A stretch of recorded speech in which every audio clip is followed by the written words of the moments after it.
Peace under the tree was for me. A foster kid within his own family. It sounds fucked up, but nigga, that's me. I hated how my mama just took off. I guess she was mad the way that she got shook off from dad. Grandma did the best she could, yes man, but I still did it hand to hand. I still sold packs and grams, and I still lived off the land, trying to stack some grams, and I still try to be something that I'm not. The other dude right there, you know the next man. Why not the best man? Let me know. It's like a test, man. Yes, it is. I'm just asking before I die. Can somebody tell me who I am? Goddamn. Is my pops Paul or Sam? Or that cat that be picking up cans? Or that dude that you used to fight? I seen the mail, mom. That nigga in Clinton. Am I from Harlem or Brooklyn? I don't know. Spring Valley or Charleston? I don't know. A few cats have been where I've been, so I know y'all understand where I'm at with it. Anybody that ever been through anything in their life, hit that like button. Just vibe with me. That's all the struggle. You can overcome anything. Y'all notice we have more likes than people in the building? Oh, now they're going to make it go up. That's why I tell y'all to hit the like button so you can catch YouTube in this live. There's resistance in every aspect of life. Rock with me. Understand. Now in the scheme of things, the Benz, the Bentley coupes, the Beamer things, the goat, the dope, the triple beaming things. I'm getting money. You know the dreamers things. Man, I thought I was the shit, had a Benz, but I lived in my nana's basement. Here's the question: how could a young nigga be so old? How could a hot nigga get so cold? How can an old nigga be so dumb? How can a smart nigga be so dumb? How can a cool nigga be such a nerd with no wings? How can I be a bird? How come getting what I deserve is so unheard and so absurd? Why am I still here? So many niggas is gone, I was born my year. Scoot up writing this rhyme, I had to shed a tear, cause I've been waiting so long to say this shit here. Yeah. Y'all know where I'm at. That's just how it was. I smile now, but the smile stops crying. Yeah. Yeah. Shooting. Yeah. Yeah. Peace and blessings to everybody in the building. Y'all already know the rules. As you step in my house, you take your shoes off and hit the like button. Violate that like button. Violate that like button.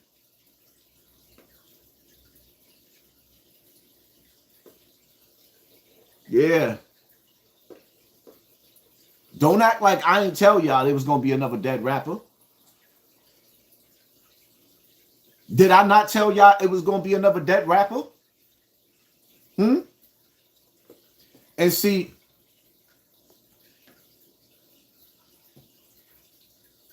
I don't know the facts in this situation, but word all over the web on these YouTube streets is that allegedly he died from an overdose. So I'm going to run with that narrative only because this is what a lot of people are saying. And it seems like it's coming from home.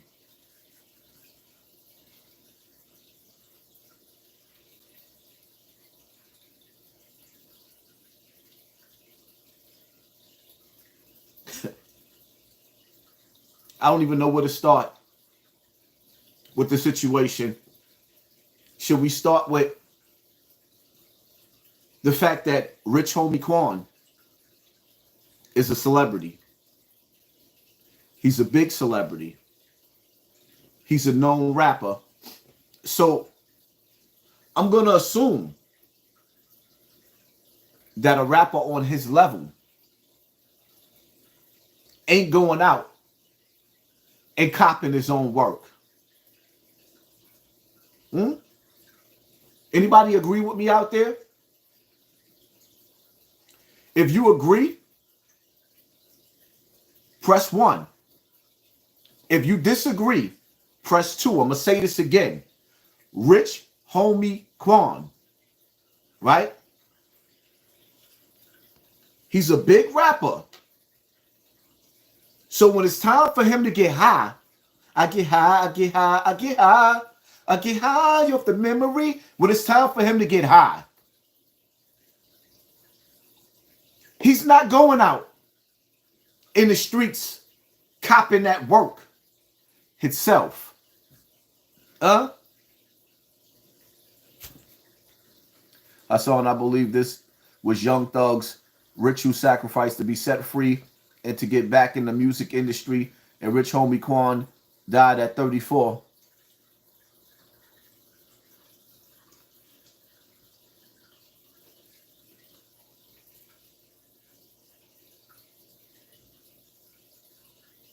You know, the industry, right? All you got to do is pay attention to how they'll do you in the industry. You know, Michael Jackson, rest in peace, Michael Jackson, the greatest entertainer ever to touch this earth. Michael Jackson. Maybe next we could argue about Chris Brown as far as dancing or whatever the case may be after R. Kelly. Michael Jackson. How did he die? Dr. Doom. A drug overdose. Prince. Arguably one of the greatest entertainers ever. Just like Michael Jackson. How did he die? An overdose. Whitney Houston.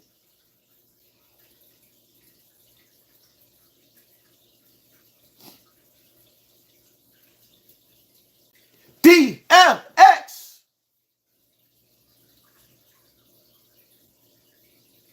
What the bitches want from a nigga?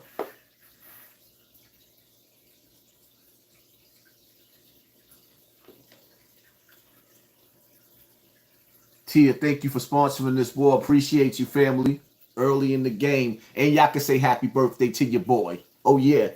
And y'all can say happy birthday to your boy. I know I was supposed to go live to bring in my birthday, but I didn't. DMX.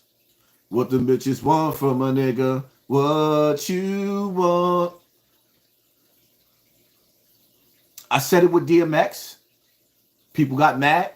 Now I'm going to say it with Rich Homie Quan. I hope whoever brought Rich Homie Quan that bad batch, I hope you go to jail. You know, when I was a fool and I didn't know any better, I used to sit up there and say, I wouldn't wish jail on nobody. Because I was in jail. And I knew what it felt like to be in jail. And that's horrible. That's one of the worst feelings in the world, to be in jail. Locked up, they won't let me out. But whoever you are, if you watch this video,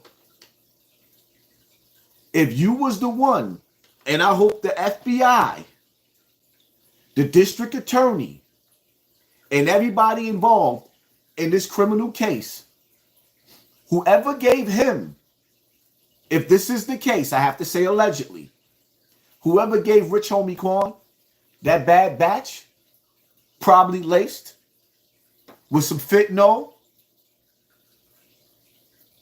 I hope you go to jail forever and ever. And see,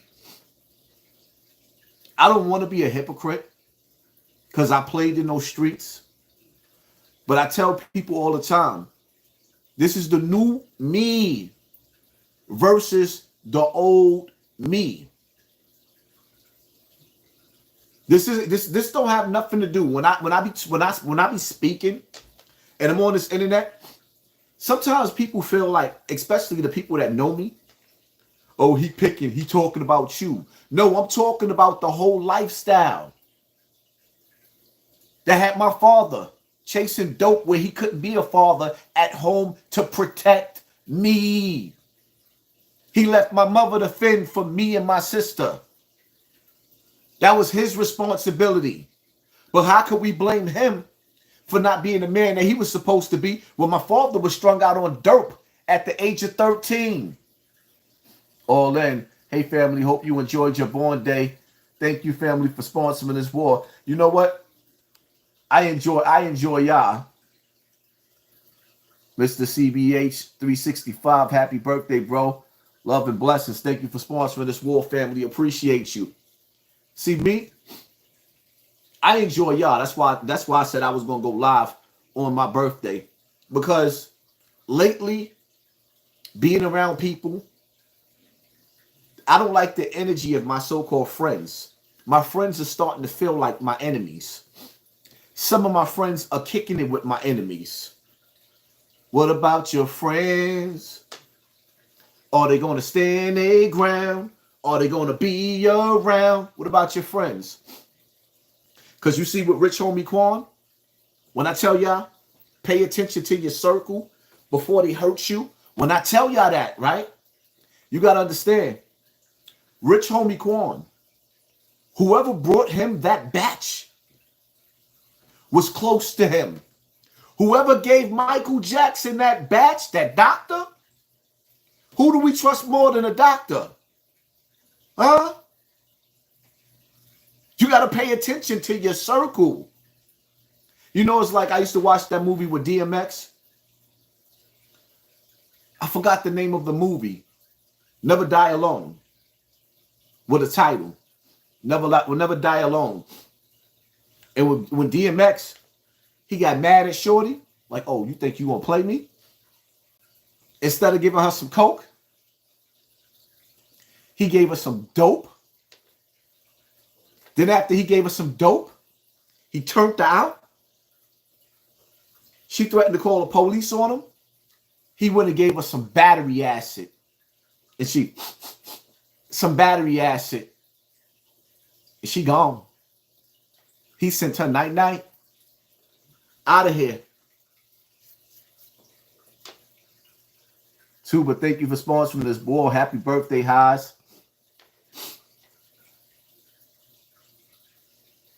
Yeah, battery acid. I was watching this video from this cop. In the video, he was breaking down how much fentanyl it takes to kill you. And the fentanyl that he showed was a grain of rice, was enough to kill you. When I was growing up and we was hustling on a block, we didn't have to worry about fentanyl. We didn't have to worry about fentanyl. Now, it's like they done dropped everything that they could possibly think of in our neighborhood.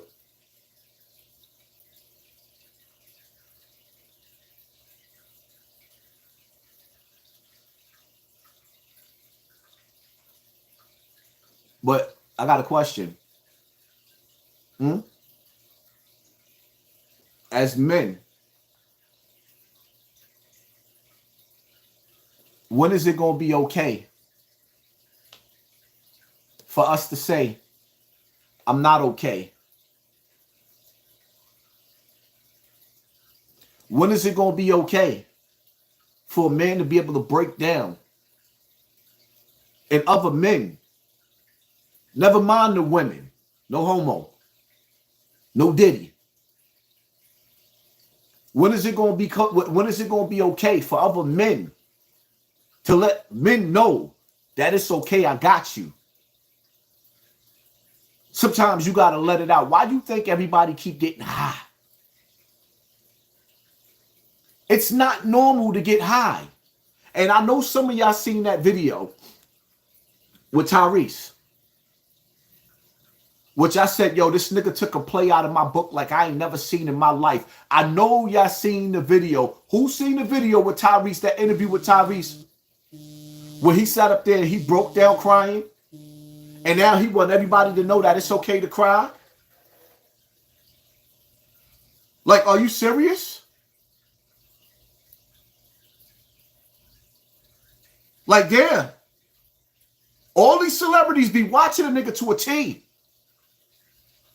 Watching a nigga to a T and replaying me on other interviews, and y'all be like, yeah, I know y'all saw it. When is it gonna be okay for us men to say that we hurting? Oh, we just gotta keep hitting the bottle? Huh?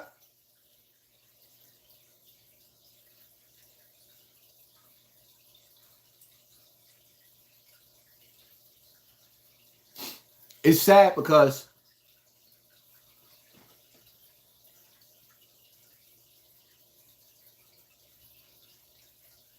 we done lost Fat Man Scoop. Rich homie Quan called YSL Woody a liar. A day later, he dies.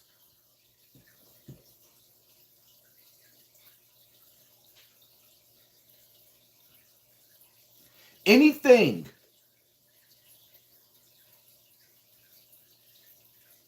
that you feel about the industry negative, that kicks in your paranoia, believe it. Anything that you believe negative about that industry, believe it. Even if it ain't true. Ain't nothing good about the industry. Let me get off topic for a second, right? I love Gilly and Wallow together.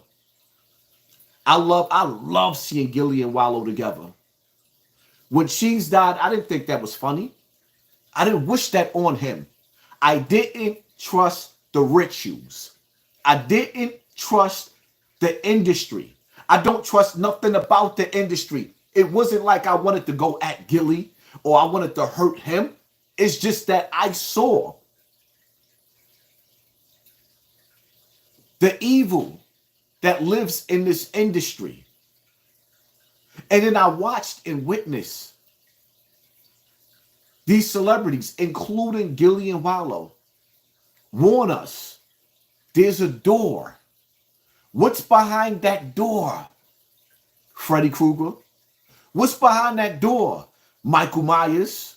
What's behind that door? 1, 2, Freddy's coming for you. 3, 4, better lock. Like, come on, man. There's a horror movie behind the door. So it's not that I'm sitting up here on this internet. More life, more prosperity, more success, Haas. May Allah grant you more. Almost 7 years sober. I will help those who are suffering from addiction. As a matter of fact, Brandon, we got to definitely do something together where we talk about you being on your path.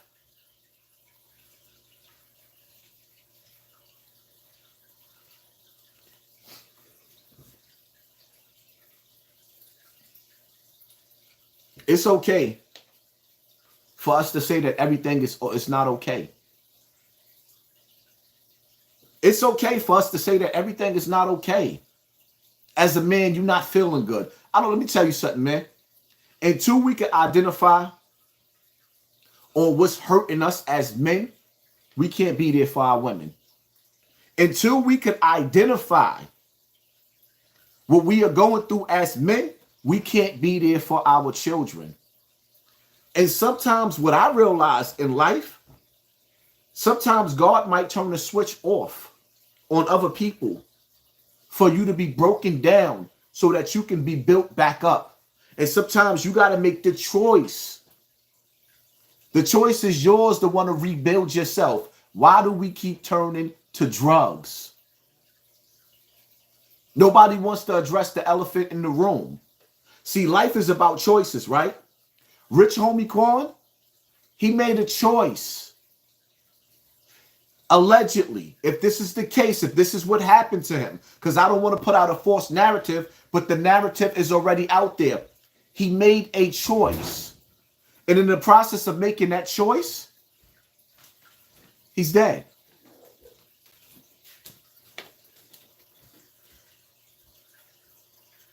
I dropped down to my knees, thankful for the life today.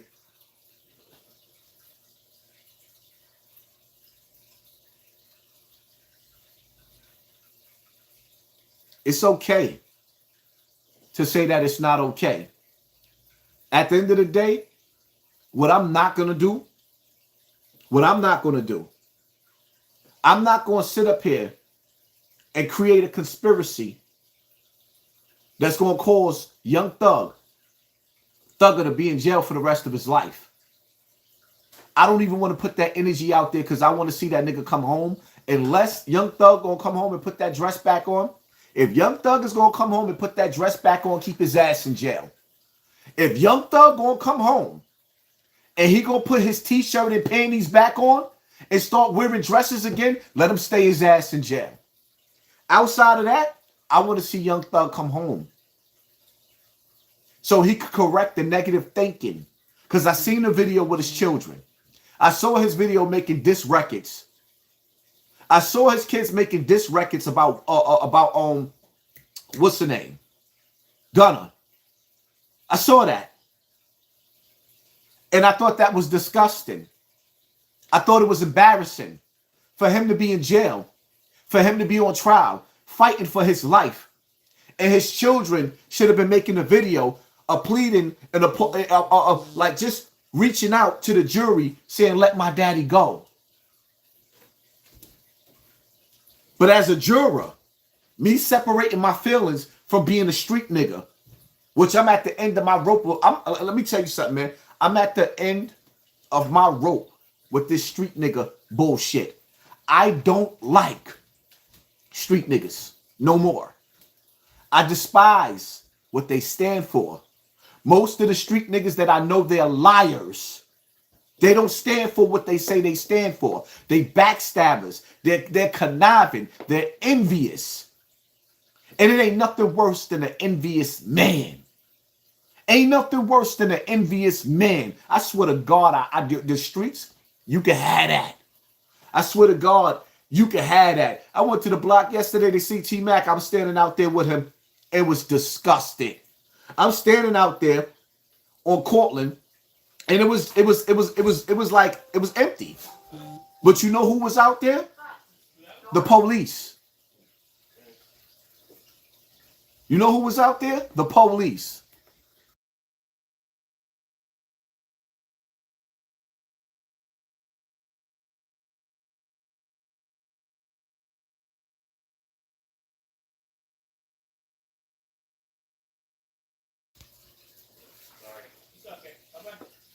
Pardon me, my kid's pizza had to come.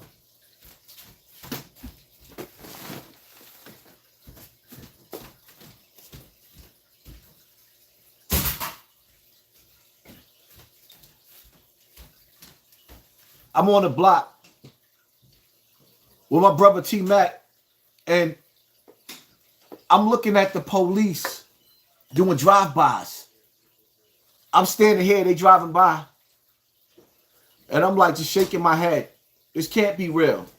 Because I keep telling y'all niggas, I don't know if y'all be listening. Niggas be screaming that you outside. But you ain't really outside unless you got that tool on your waist.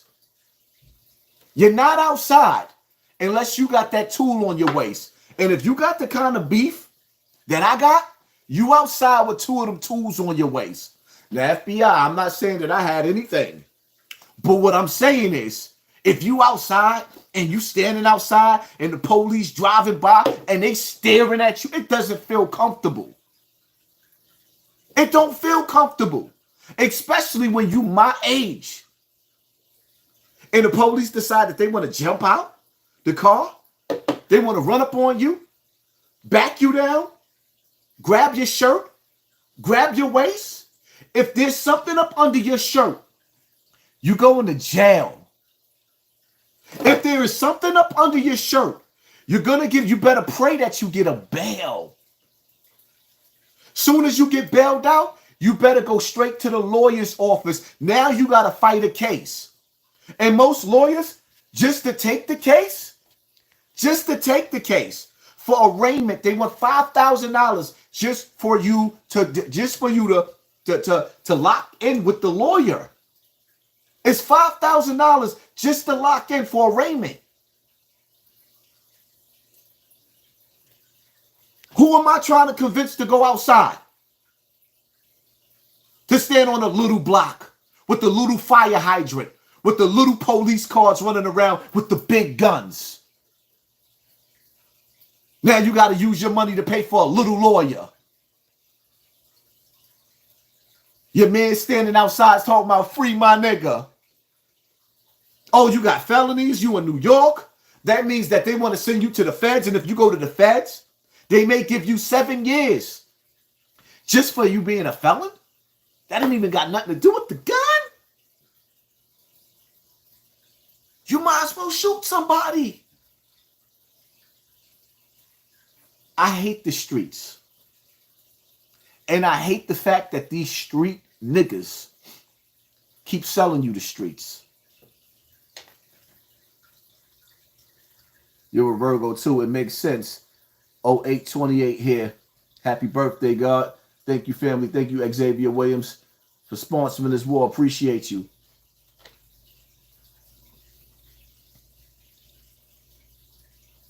That's why I be sitting up there saying to these little niggas, right? And I know some of my niggas, because most of my niggas is drug dealers and killers.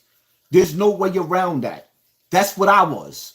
Drug dealer, killer, stick-up kid. I was part of that street life.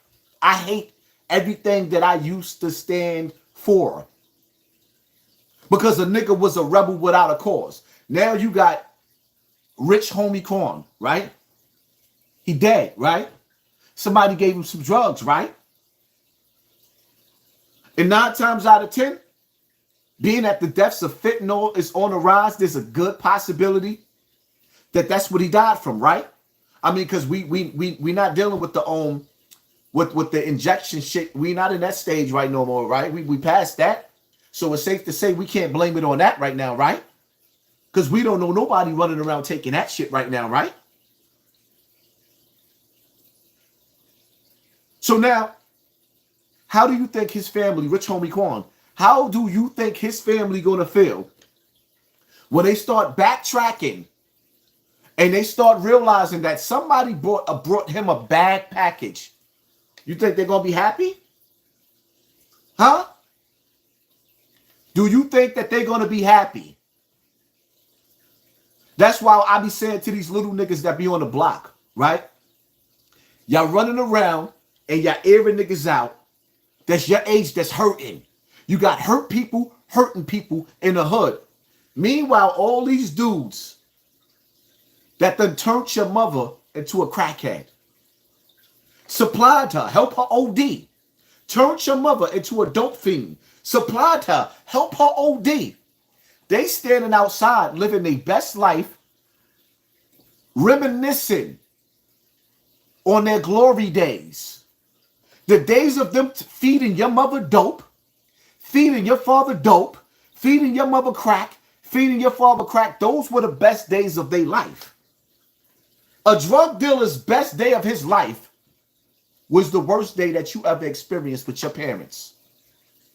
And that's why I be telling them little niggas in the hood, instead of y'all sitting up there hurt people that's hurting just like you, go out and seek out the person that hurt your family, that enjoy it, because we can sit up here and play this game or blame it on the white man. We can sit up there and play that game, but the reality of it is the black man made a conscious decision to sell drugs in the black community, and they liked it.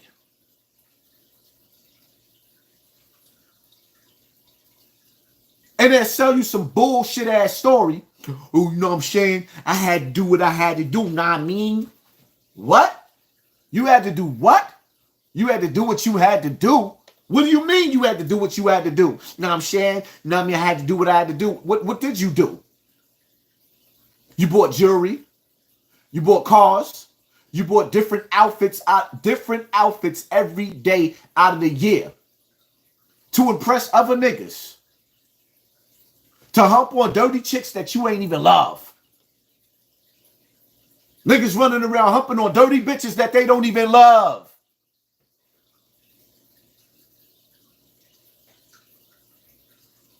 Got to be fresh to death for the hood. And in the course of that, this is where we have these situations. But here's the reality of it. Well, Rich told me, Quan, I told y'all I was going to be another dead rapper. I told y'all. I don't know what part y'all don't understand. Dr. Doom got many ways to get to you when you in the industry. Because believe it or not, the industry, when you get to a certain level, there's a small window and it's a small world. That's why some of these niggas, well, then again, it's the broke ones. Let me not make no excuses for niggas like Jim Jones still walking around the projects, bragging about the fact that he's walking around the projects with 1,000 niggas, bragging about it.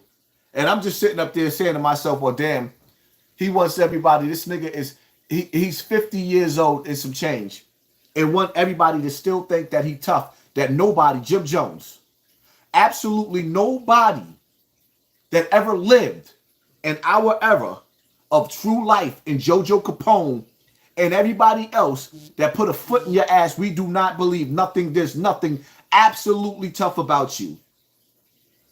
Absolutely nothing. Okay, you won your first fight fighting two old men at the airport. We don't count that, my nigga. Absolutely not. Especially from a nigga that work out every day that they knock a nigga out. You was fighting 2 senior citizens at the airport. And see, some things, it's like Lucky Dawn said, who do you think you are? The hood vigilante? I mean, the YouTube vigilante? Yeah. Somebody, it's a dirty job, but somebody got to do it when the kids is watching.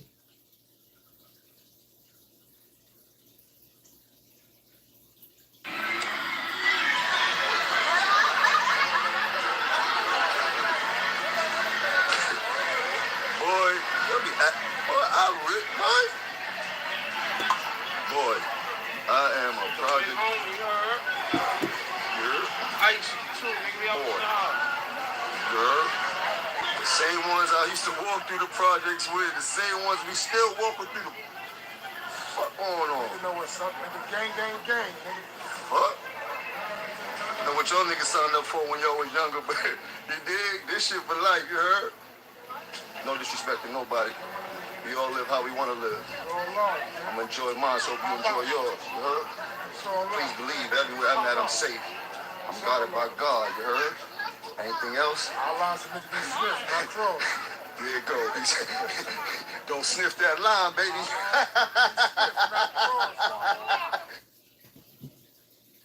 He said everywhere he's at, he's safe. It's safe to say it ain't safe outside for nobody. I done seen some of the illest killers get killed. I done seen some of the illest killers get killed. It ain't safe outside for nobody. You get caught on the wrong block at the right time and it's night, nigga.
Jim, you good, you good, Jim.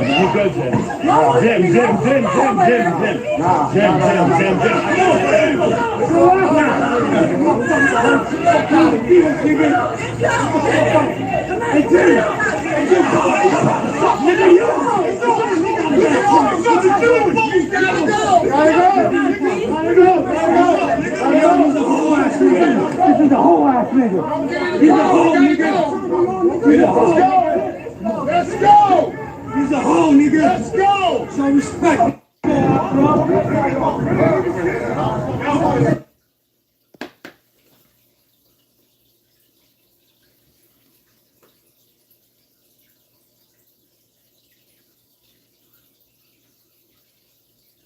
School middle? What? Hey, y'all YouTubers, stop stealing my shit, man. Y'all niggas be stealing my shit. Yeah, I did that. Yeah, me. That's me. Huh? Heal up, wheel up, bring it back. Come, rewind. Yeah, I started that shit too. I stole it from Busta Rhymes.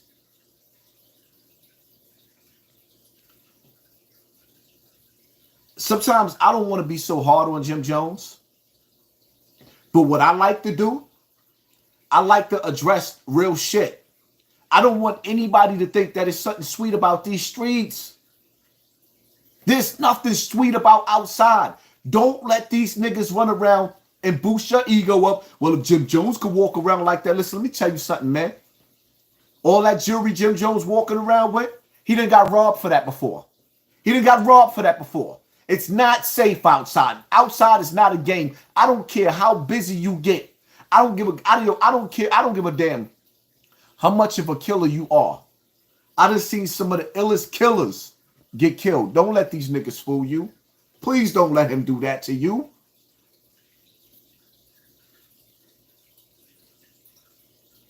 Come again. Come on, why is it doing that?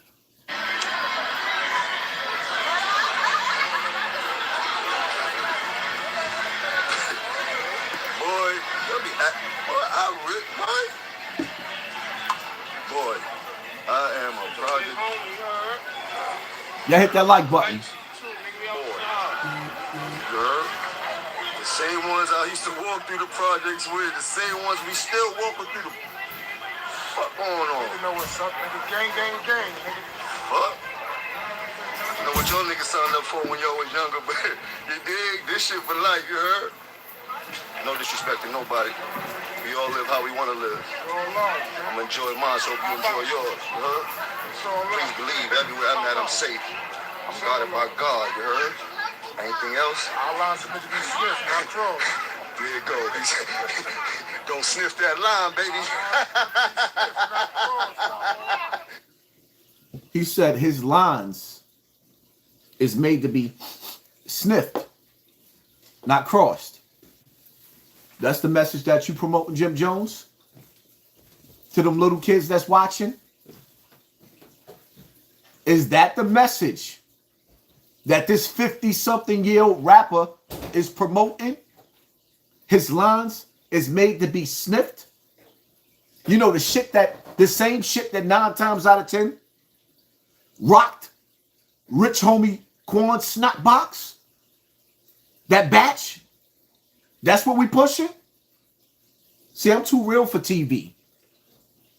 And I don't care who I offend. DC Hard in Every Code, thank you for sponsoring this war, family. Appreciate you. The sad part is, it's the fit. Someone close enough to him gave him that. We in a bad cycle. Most of these kids jump into the streets to build their resume to be rappers. And it's sick. Military, lost ones.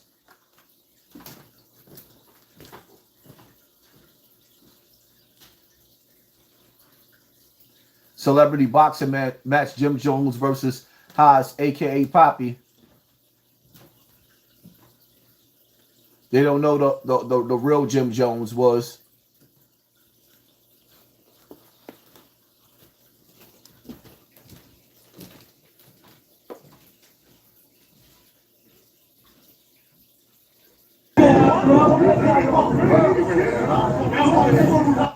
Again, y'all watch Jim Jones say that niggas don't cross that line. But this video right here, and see, there was no guns involved. This was fist to fist. And in this fight right here, where Jim Jones' whole crew got whipped out, Jim Jones didn't even ball his fist up to throw not one punch. Not one punch.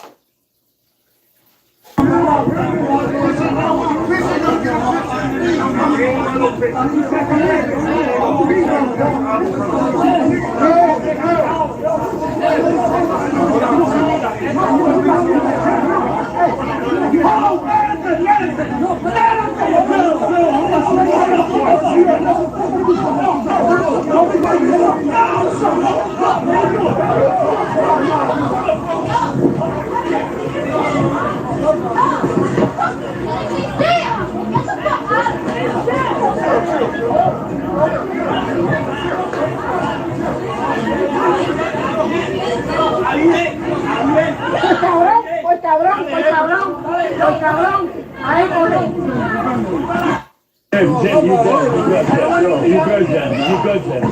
Jim.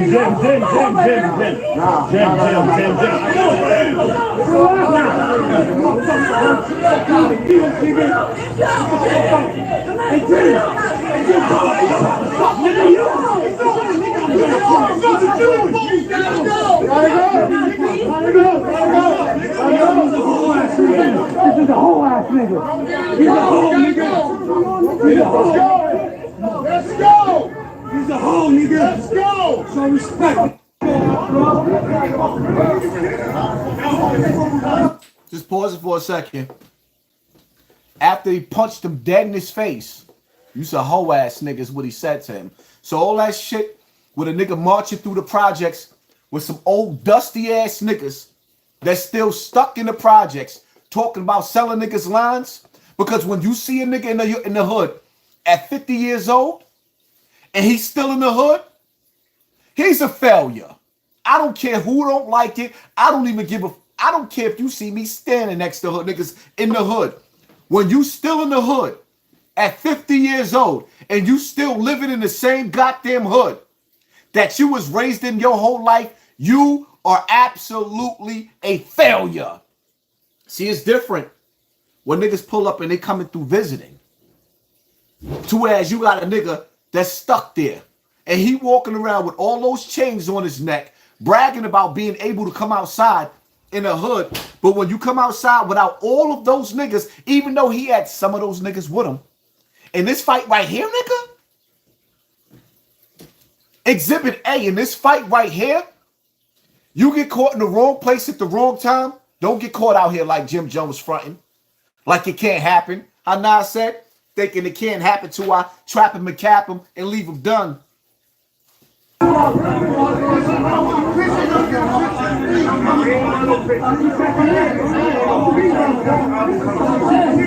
All they wanted from you, Jim Jones, was a picture.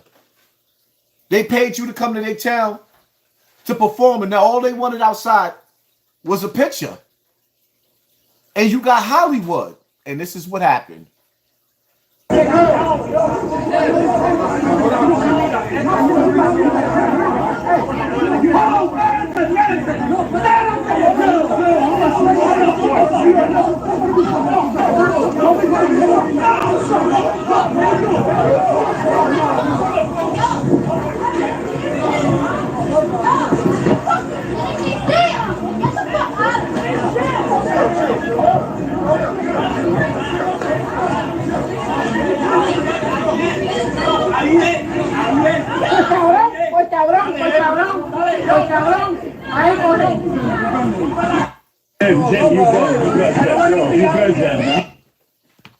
I ain't gotta play no more of that.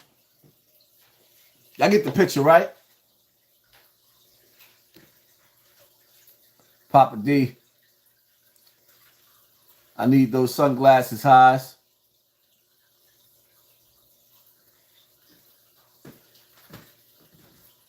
It's Tachi. Jim walk around with 6'5", 260 security guards and armed security that you don't see in the videos. Don't get it twisted. When you need playing in the hood, he go back to his mansion in Jersey to lay his head. Exactly. And that's my exact point. Like, see the difference between me and Jim, right? Y'all see me make videos talking shit about Fat Joe. Then you see me pull up in the hood, and I'm in the hood by myself, where all the niggas around Fat Joe is there. And shout out to Terror Squad. Shout out to them niggas. I ain't got no beef with them niggas, but Haas don't back down. This is the shit that they don't tell y'all. When you see me outside on the block, I'm outside. I see niggas.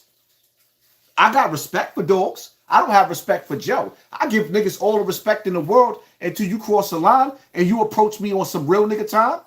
Then we gonna get on some real nigga shit. I don't give a fuck who it is. I don't care who it is. When you approach me on some real, and when I go outside, I can sit up there and round and call niggas when I go outside and meet up on the block and go outside. No, I don't do that. I go outside by myself. So when you step to me, you're going to be stepping to me by myself. And we see which way it go. Win or lose, Haas going to stand tall. The real Jim Jones was a mass murderer. What you think Jim Jones is doing lyrically to our community? Every chance he get, he gotta dig deep into some ignorance and sell some ignorance to the hood. And the reason why Jim Jones slowed down for a while, or Mano slowed down for a while, because I was giving these niggas intellectual ass whippings all over the internet. But being that niggas is feeling like HASSAN fell back, no, some shit I'm not gonna fall back off of. I'm sorry. Virgo season, Mon 96, shout out to all the Virgos. These rappers ain't real life. No, they not real life. Then you got to ask yourself a question, right?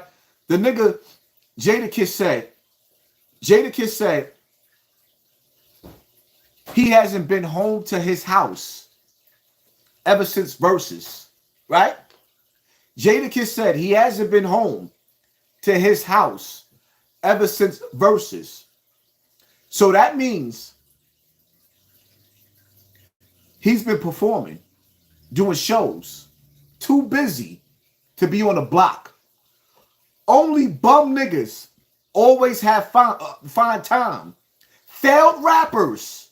You will always find a failed rapper going back to the block. You know why? Because he has to figure out why his career is on a decline. And you got to understand something, right? When you get to a certain level in life, men, you start accumulating bills that you ain't never had before. You start spending money that you ain't never had before. And when you start doing that, you get accustomed to a certain type of lifestyle that you can't afford, but you think you can afford it because you got the money right now, but you really don't got it. So 2 years down the line, you don't see how you went from 10 million to 90,000. Now you scared. Because most of y'all be sitting up there talking about, oh, nigga got 90,000. That's nothing. Now the rappers just hood fly, punching bags. Appreciate you, Haas. King Zoe. Nobody wants to lead you to the promised land. Everybody benefits off of keeping you in the hellfire. Nobody wants to lead you to the promised land. Everybody benefits from keeping you in the hellfire. I'm not playing with these rappers. These rappers is the new white man. I love that, yo. I love that. You ever seen that movie Thinner? You ever seen the movie Thinner? Where he told him, the dude cast that spell on him, and he said, I'm going to show you something about the white man from town. Don't play with the white man from town. That white man got that spell up off of him. White man from town showed him that he wasn't playing no games. We are our worst enemies. Sell you ignorance. Keep promoting poison to you. Poison, poison, poison. Huh? Keep pushing poison on each other. Oh, I can't wait to get into Remy Ma, Fat Joe. Woo-hoo! Woo! Let me ask y'all a question. How many people watched my video that I put up? Allahu Akbar, Naeem, the Dream. How many people watched my video that I put up on Instagram on Fat Joe, and that's why y'all came to watch this live? Press 1 if you watched my video on Instagram, and that's why you came to watch this live. Press 1. I'm just curious. How many people came here for Rich Homie Quan? Press 2. How many people came because y'all seen the video that I put up talking about Fat Joe? Huh?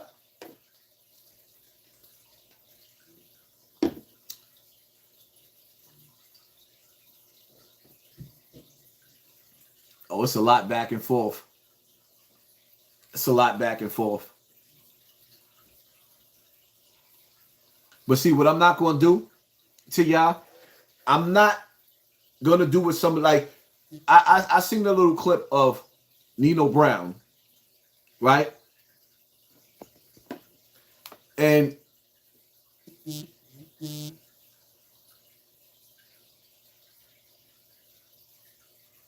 I don't like what I see YouTubers do, where they try to sell you other YouTubers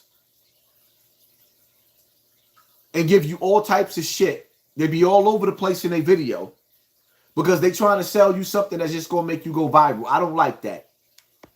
I don't want to say nothing in this situation to throw any shade towards Young Thug. We not doing that over here. I'm not going to turn this into a conspiracy where Young Thug had something to do with Rich Homie Quan. We not doing that over here. Now, if we want to go along with the narrative that this same shit happened with Michael Jackson, that this same shit happened with Prince, we could go along with that narrative. But what we're not going to do is, I'm not going to sit up here and try to destroy Young Thugger. That man got the beast on his back. He got the machine on his back. He did wrong. But I want to see him come home. Unless he want to come home in that dress. If that nigga want to come home in that dress, keep him in jail.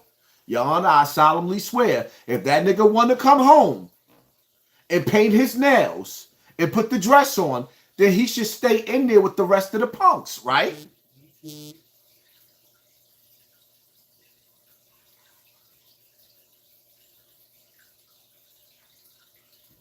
Don't let, why he can't come? Listen, we don't need no dudes sitting out here sending out mixed signals.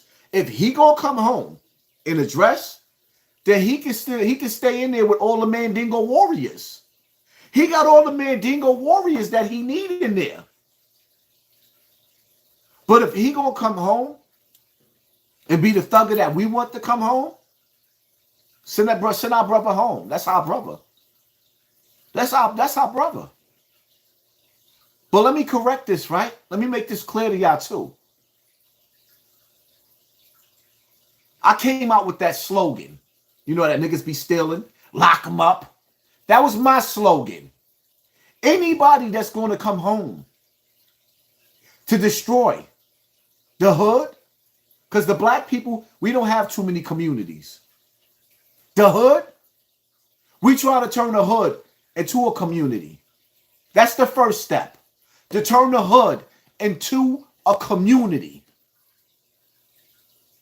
And anybody that's a threat to turning the hood into a community, into a village, anybody that's a threat to that village, to them senior citizens, to them children on their way to school, to them children that can't play in the park because niggas is selling drugs in the park. Gangbangers is packing the back of the Mac of the act in the park. They got the burners and the garbage cans in the park. They lighting up the blunts in the park. They got the Hennessy in the park. No, we don't want you. We want the kids to be able to come outside and play. So anybody that's a threat to us getting to the next level in life, where we could level up mentally, physically, spiritually, financially, if we can't do that and you're going to be in the way of that, then you need to go back to jail. Matter of fact, we don't even care where you go. But if jail is where you need to go, go back to jail. All of you, go back to jail. It's either you building in the hood or you destroying in the hood. And if you come into the hood with a kilo in your backpack and you think you're going to sell us some book bags, or rather give us some book bags, If you want some Nino Brown shit, where you want to hand out turkeys on Thanksgiving, keep your turkey, my nigga, and keep your dope too. If you're going to give out turkeys, don't be selling my mother crack. If you're going to be giving out turkeys in the hood, don't be selling my mother dope. Huh? How that nigga Zip with the Drip say? Let's get to that. Because if we ain't talking about that, we ain't talking about nothing. I refuse to be going on 50 years old. I just turned 48, September 3rd. I refuse. Yeah, it's my birthday. And I'm celebrating my birthday this whole week. I refuse to pass the torch of evil down to the next generation. See, when you go to jail for destroying your community, you can't come home and act like everything is okay. I was that nigga that created that slogan, get the mop. It's time to mop these niggas up and clean up the hood.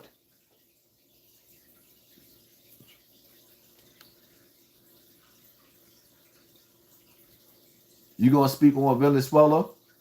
At some point, we could talk about them. Maybe, maybe not. Daughter of the Most High, thank you for sponsoring this war. Yes, it's time to clean up. It's yo, let me tell you something, man. It's time to let your light shine. You know how many niggas stole my shit? You ever watched the movie The Last Dragon? I've been saying this shit on YouTube for 7 years. You ever watched the movie The Last Dragon? Leroy. You ain't never watched that movie? Watch that movie. The Last Dragon. All his life, Leroy was running around trying to master himself, and he was looking for the master. And at the end of the movie, when he was fighting Sho'nuff, he realized when Sho'nuff said, "Who's the master?" Ugly nigga too. Who's the master? Leroy realized he's the master. And then he got that glow and he let his light shine. When Nas sat up there and told y'all, all I need is one mic.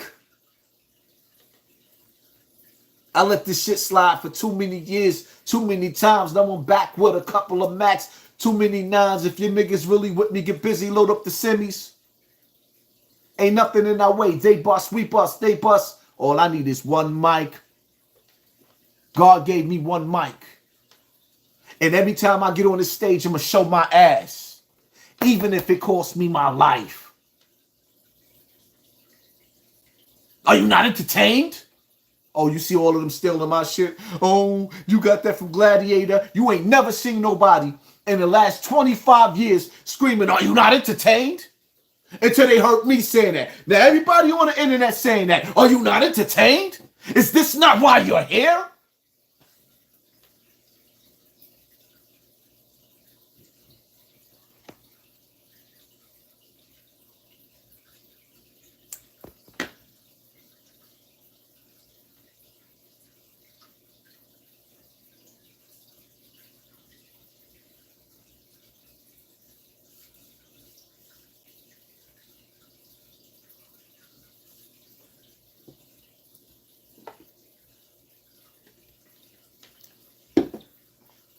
Another great thing, is that for years, you've been saying, stay away from drugs. Let people know your pain. It's okay to cry.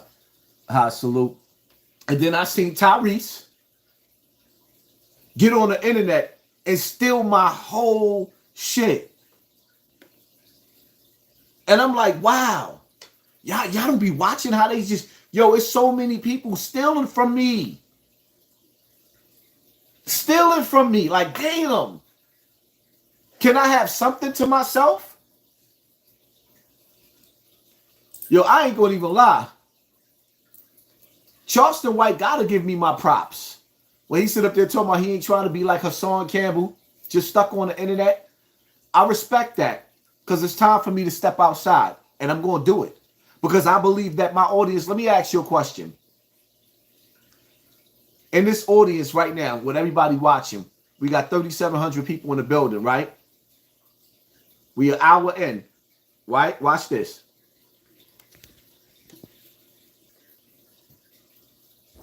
Now, let me ask y'all a question. The 3,700 people in the building. If I decided to go on tour and do my own shows, my own bookings, and sell my own tickets, how many people will come out and support? Press 1 in the comment section if you coming out to see Haas. Press 2 if you ain't coming out.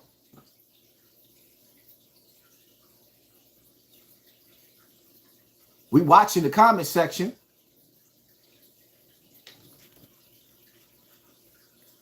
Deborah Banks, spit the fire, Haas.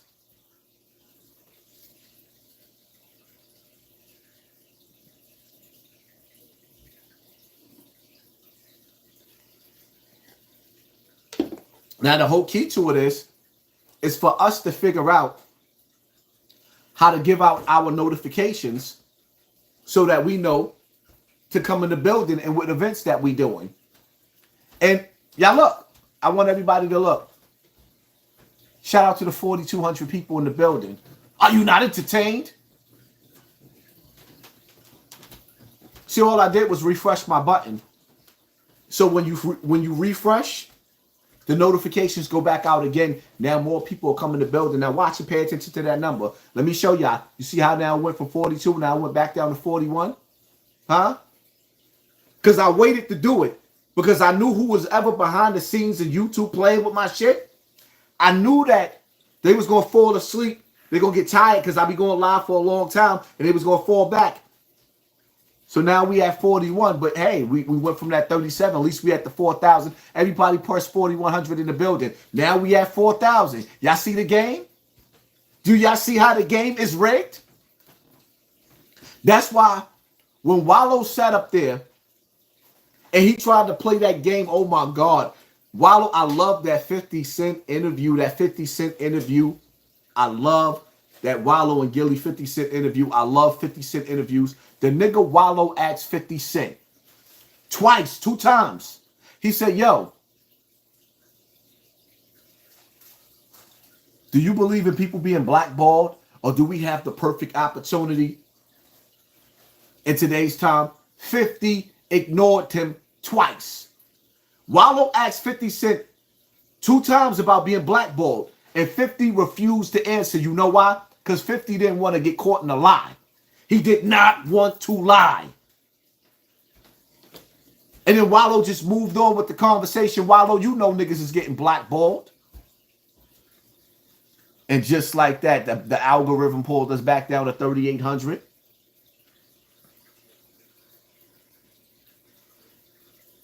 Tiger Tall Tree, come to Charlotte. Shout out to Charlotte. You know what? I've been past Charlotte. I've never actually been in Charlotte. And I can't wait to go to Charlotte. Cannot wait. Potential Grounds, LLC. My brother was killed for selling perks in somebody's territory. Too many black youth die from mixed pills and fight over selling prescription medications illegally. May your brother rest in peace, man. And my prayers go out to you. And it's sad because in the hood, what are you going to do? What do we do in the hood? Outside of what do we know how to do when we young? See, I understand the young boys that's going out there that's doing what they was taught to do by the OGs. I understand that. What I don't understand is niggas that have, like, yo, let me tell you something, right? I'm going to take the time out, and I want to shout somebody out from Bronx River, right? There's a young brother that's from Bronx River named Money Mark, right? The reason why I love Money Mark is because Money Mark was one of the kids that, he was a good kid. He had a good mother. And he went through certain situations with certain dudes in Bronx River trying to antagonize him and bully him and stuff like that. I heard of little things that I didn't actually see in front of my face because I would have never sat back and watched niggas do nothing to that little nigga while I was around. Me or Terrence wouldn't have sat back and watched nobody do nothing to Money Mark. But Money Mark is a little nigga from Bronx River that's doing big things. Nigga live in a mansion, big house, big cars, behind the scenes doing all types of legal shit. He's seen dudes like me and Terrence walking the narrow path that leads you to the hellfire. And he chose to do the right thing. Mark a big dog. You don't hear nothing about him. You don't really see too much about him. But Mark needs to know, Money Mark name needs to be known to Bronx River. You know why? Because all you see in that hood is a bunch of failures. Outside of me, a bunch of failures. A bunch of poverty pimps. Still trying to sell you the hood. Still trying to live back in the days. Still trying to sell, got nerve enough to have Mr. Biggs in the middle of the center performing Africa Bambaataa is Soul Sonic's Force song, the same song that led little children to a pipeline called Africa Bambaataa. And y'all already know the story about what Africa Bambaataa did and what he do and how he does it. But he did. And let me take the time out to shout out Layla Wills for keeping a fully loaded clip for the Zulu Nation, the first gay family of hip hop. Remember when Fat Joe told y'all that there was a gay mafia? He didn't tell you that he was part of that gay family. Fat Joe talks about a gay mafia.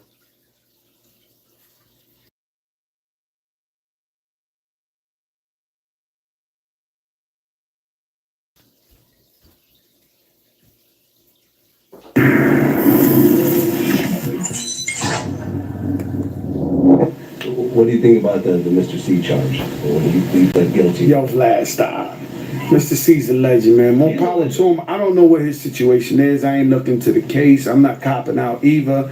I ain't looking into none of that. Did that surprise me to the millionth percent when I heard it? But once again, whatever his preference is, it's up to him.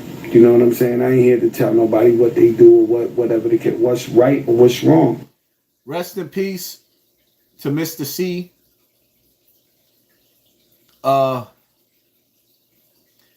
If y'all don't know who Mr. C is, Mr. C was Biggie's DJ. Also the brother of the DJ that got caught in the car and arrested for having sex with a transgender. Rest in peace to Mr. C. We asked, I remember I interviewed Mano, and I asked him if he would ever do a song with a gay rapper. And what he said was, he's pretty sure that he already has. Do you think that you've I'm pretty sure I've done. You think you've done songs with gay rappers? Yeah, I think I've done songs with gay rappers. You're pretty sure of that. I'm pretty sure of that. I'm pretty sure you have too. Abra, keep going, Haas. Happy belated birthday. God bless you always. In Jesus' name, decree, amen. Thank you, family, for sponsoring this war. Appreciate you. What's the name names? I'm pretty sure the football niggas is gay. The basketball niggas is gay. There's millions of gay people in the world. Yeah, girls too. Like they just, for some reason, once again, I'm not a fan of that shit either. I'm a fan of, I'm gay. The fuck? Like, 2011, you gotta hide that you're gay? Like, you know what I'm saying? Like, be real. Like, I'm gay. What the fuck? If you gay, you gay. Like, that's your preference. Fuck it if the people don't like it. In a field like hip hop, which is very, very homophobic. Cool. It's the greatest. It's the greatest gay market in the world. Do you think that there'll ever be an out of the closet gay rapper? It's owned. The hip hop community is most likely owned by gay. To be honest with you. Do you think there'll be they're owned by gay. I happen to think there's a gay mafia in hip hop. Right. Not rappers. The editorial presidents of magazines, sure. the PDs at radio stations, the people who give you award at award shows. This is a fucking gay mafia, my man. Right. Like, you know what I'm saying? They are in power. So why wouldn't a guy come out and say, yo, I'm gay, and get that type of love? I mean, Lady Gaga, I don't know if she's gay, but she's running with that gay shit for real. And she is winning. Rap music, nah, it ain't no different. Everybody got somebody gay in their house, in their family. I'm not saying in their same house, but in their family, somebody got somebody gay. So I think it's 2011 going on 2012. I think if you're gay, rep your set. Why you ain't tell that to Africa Bambaataa? Your big homie. Joe? Huh? Why you didn't tell that to Africa Bambaataa?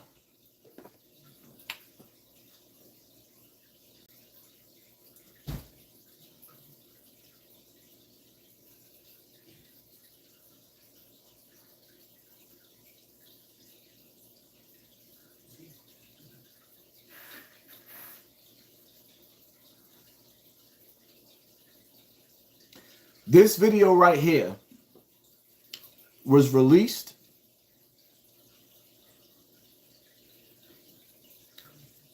and an hour and a half later, I laid down to take a nap and I woke up and my monetization was gone.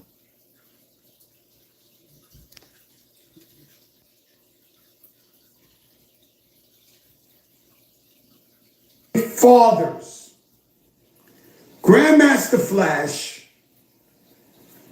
Kool Herc, and Africa Bambaataa of the Universal Zulu Nation. Now, Africa Bambaataa has shit like Soul Sonic Force. You know, there would not be no Luke from Miami or no bass music or booty music if it wasn't for everybody sampling Soul Sonic Force, Africa Bambaataa. Okay? He's beyond a part. Everybody type 4,000 people in the building because I'm going to teach y'all something. Wallow told y'all that people not being blackballed. I'm going to show you how they play with my numbers. We at 4,200. Everybody press 4,200 in the building at this hour and 12-minute mark. Since I met the man, he was always stand up. Shout out to China Brim. Shout out to Harlem Legend. Always a nice guy. I'm not copping out. He was always about inclusion. He was always about, if you Asian and you love hip hop, if you white and you love hip hop, if you black and you Latino, it's inclusion. They would have these Zulu Nation anniversaries. This is where my brother would go, bring the cassette back, and how I learned about hip hop. Now, because we don't like these people, or we have different things about them, we cannot exclude the history of hip hop music. We cannot change it. We don't want to change it. Huh? Nah, we don't want to change it. We don't want to change it, Joe. We don't want to change it, Joe. We just want to, we want to keep the history. Like you said, Joe. We want to keep the history of everybody that man ever hurt. Everybody that's been through what he put niggas through. Let me tell you something, man. My birthday that just passed was one of the most miserablest birthdays of my life. So many people wanted to do something for me for my birthday, and I couldn't get into the rhythm of my birthday. You know why? Because the one thing that I couldn't get back was my mother, and the shit was eating me. You know why? Because all this Africa Bambaataa shit put a strain on my mother. It put a strain on her heart. It put a strain on her health. She had to go through everything I had to go through. Because that's what mothers had to do. My mother had to go through everything that I had to go through. So I want you to understand, when y'all niggas see me on this internet, and y'all see me coming at Joe, and I be trying to be nice, then I don't be nice no more, and I be trying to be nice, and don't be nice no more. Nigga, first and foremost, it wasn't even just about the money, nigga. I was on my way to being a heavy millionaire when Joe made this video and my monetization got knocked down. Whether it be Joe, whether it be Whack 100, whether it be academics, because academics told me it was coming. He told me. But this right here, I was labeled as a terrorist that was trying to destroy hip hop.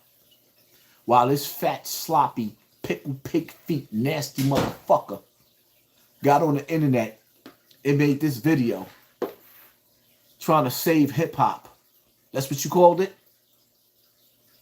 This is what you called it, Joe? You were saving hip hop? That's why I tell you, I got love for the Terror Squad. And y'all share this part right here, this clip right here. I got love for the rest of the Terror Squad. Some of them niggas I know. But this shit between me and Joe and Africa Bambaataa, Mickey Benson, Ron Savage, and all the rest of them, this shit personal. Mind your business.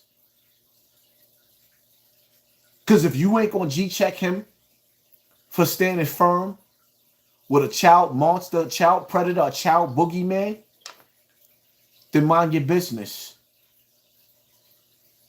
Because if you stand next to him to the point where you feel like you're going to approach me, may the best man win. I like a lot of them TS dudes. There's some thorough niggas that's behind that fat nigga. But I warn you that when it comes to this fight right here, this is something I die for. So if you don't like what I'm saying, because you could find yourself standing next to somebody that's standing next to a child boogeyman, then we're going to take it whichever way we take it. It is what it is. Let's let the chips fall where they may.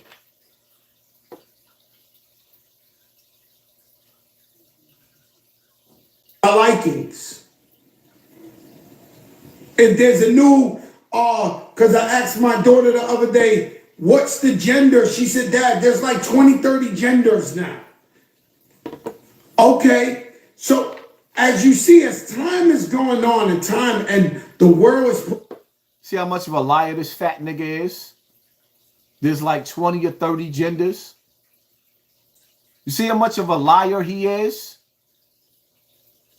If Fat Joe is telling a lie right now, 20 or 30 genders, call him a liar in the comment section. If Joe is the truth, write in the comment section, Fat Joe is the truth.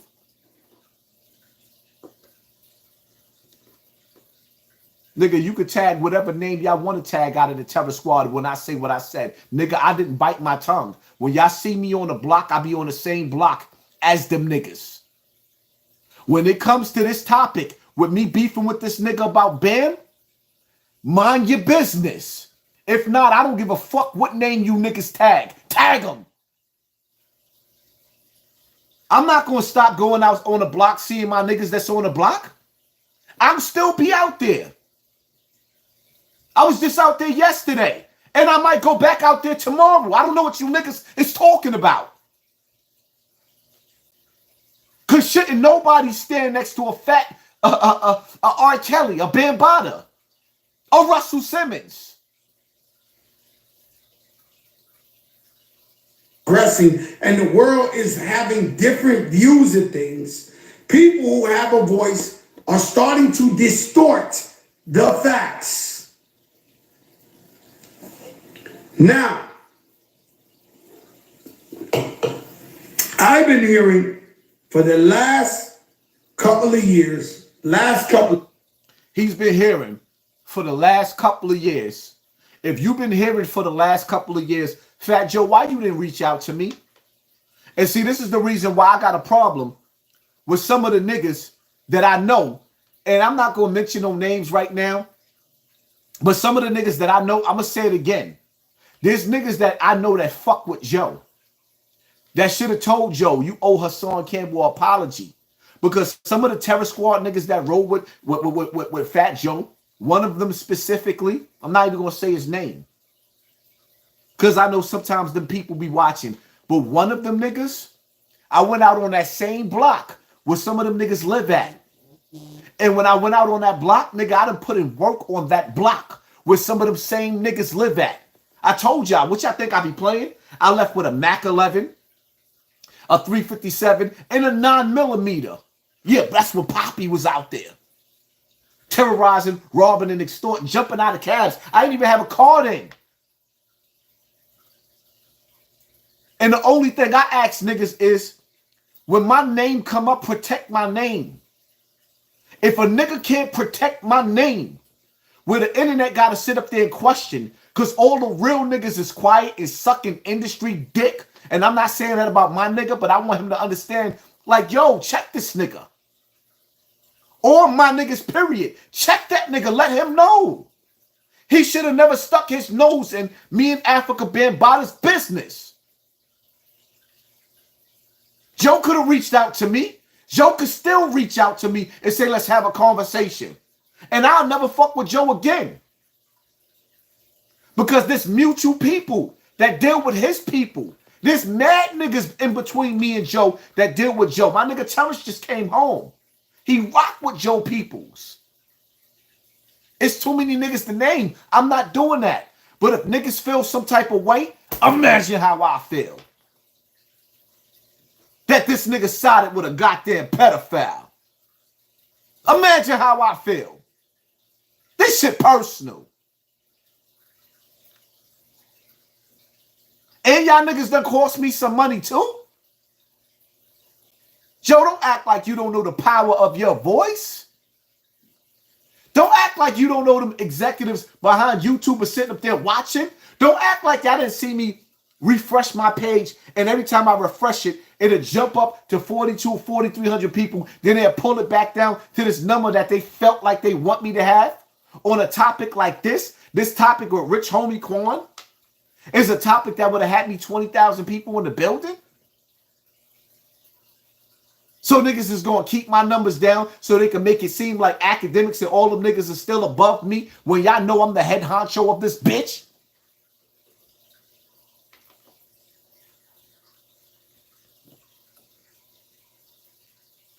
People that have done dirt always want to go or rather become Gandhi to erase the dirt. Y'all dirt don't go nowhere. You did things for the hip hop, but you was a dirt ball. What the dark will come to the light. See, I disagree, right? Your dirt don't go nowhere, but you can leave a trail of positivity where you can overshadow your dirt. And see, we as poor people, we got to stop letting rich people pick through our dirt and highlight our dirt when we trying to become a better person. Because I'm going to tell you something, that's a dangerous game. When you see somebody becoming a better person, don't remind them of who they used to be, because you don't like the fact that they're changing and you're not changing. Because if I ever went back to who I used to be and I started playing in the streets and started letting my niggas come around me because I keep niggas separate and distant, because I don't really want to have nobody wife crying, baby mother crying, because we done killed 1,000 niggas now. We sitting up in jail looking like the new version of Sex, Money, Murder. I don't want to become the 2024, 2025 version of Sex, Money, Murder. You know that crew in the Bronx? They annihilated the New York streets. And all these niggas that play tough all over the place. Because I was in jail. Y'all already heard certain people speak and say, yo, if Haas was home, it would have been a different war when my big homie B.O. died. I can't speak for nobody else. I would have been in that box next to him, or I'd have been in the penitentiary. One or the other. I can't speak for nobody else. And I don't care who take this personal, because it's too many niggas. Zulu, Gestapo, Zulu. Oh, right, Fat Joe, you too. B.O. was your big homie, right? Right, Fat Joe? Or right, I remember when I was in jail, when B.O. got killed and I was in jail crying, trying to figure out how to escape, to get back to the streets, talking to T-Mac on the phone, crying on the phone. I think I spoke to Mac on the phone for like 3 hours while I was in jail. Yeah, you dropped that song, and I was just trying to figure out, was you talking about, oh, when you said in your line? Because if he was a real nigga, then he wouldn't have got dead. That shit was ringing like bells when I was in jail. Then I heard Funkmaster Flex. After B.O. got murdered, the nigga got on the radio and said, you live by the sword, You die by the sword. Now, I heard rumors of certain Zulus beating him up. I don't know if it's true or not. But I couldn't believe that Funkmaster Flex was still on the radio after he said that about B.O. That's why niggas can't tell me nothing, because I seen your team in a crisis before. Niggas didn't do nothing. But it's funny, right? I remember I went to a club, right? The shit off of East Tremont from Bronx River, West Farms. There's a little club right there. It used to be a strip club. They turned it into a club, right? Me, T-Mac, all of us, we in the club that night, right? Funkmaster Flex is playing. And it's crazy, right? Chris Ali. You remember this night, Chris Ali? We goes up in the club. And we up in there. When I realized Flex was in the building, I was scheming on that nigga the whole night. Like a wolf. I was waiting to get him. Right? I was going to get Flex that night. Nobody knew this. I didn't tell nobody that was with me. So Mac and none of the rest of my niggas that was with me, they didn't know. They didn't know this. I was going to get Flex that night, right? When we walked in the club that night. Chris Ali, he sees me. He see my little brother. I ain't gonna mention my little brother name because y'all wouldn't even. First of all, if y'all see my little brother, y'all wouldn't even know that my little brother's my little brother. We don't look nothing alike. We night and day, literally. So my little brother, he walks in, I walks in. And Chris Ali, see, Chris Ali is Violator. If y'all don't know who Violator is Chris Ali is Big Chris. And Chris Lighty is Big Chris. That's like his little brother. Violator, the record label came from Bronx River. It came from 1455, my building. Hit him in the head with the, yeah. My niggas was the muscle behind that. My big brothers, right? Because there's a lot of niggas that, you know, that's behind my history that y'all don't know. So Big Chris, which is the nigga that made Chris Lighty, he tells me and my little brother, he said, if you get into some shit in here tonight, I'm going to fuck you up. Now, in the streets, my big brother was the little brother. Just like most of these niggas you see me around, in the streets, they was the little brother when it came to me being muscle. I'm just keeping it real. I don't care who don't like it. I'm laughing at Chris because my big brother could talk to me like that. Certain brothers, Jerry, I ain't got to mention them all. Y'all know T-Mac is certain of my brothers, they get in my ass. Chris Ali was my big brother that could talk to me like that because I understand he loves me. He's like, I'm going to fuck you up if you get into some shit tonight. So while I'm scheming on Funkmaster Flex, I'm about to turn this nigga TV off. I'm sitting up there, I'm locked and loaded. I'm like, I'm going to get this nigga Flex. Flex is behind the booth, right? He's like in a little door area where I can't get to him. While I'm scheming on getting to him, this was a crazy night. Mickey Benson starts fighting with Ike C. Come on, tell me I'm lying, y'all niggas. Ike C and Mickey Benson starts fighting with each other. Then my big bro, Chris Ali, starts fighting with my nigga Al Nitty. Now, at this point in time, my brother T-Mac didn't know Chris Ali like that. So shit got stupid. I didn't even see it happening because I'm foaming at the mouth like a dog, ready to get Flex. I'm about to get this nigga Flex. I'm about to get this nigga Flex. Your mother's cap. Your mother's cap.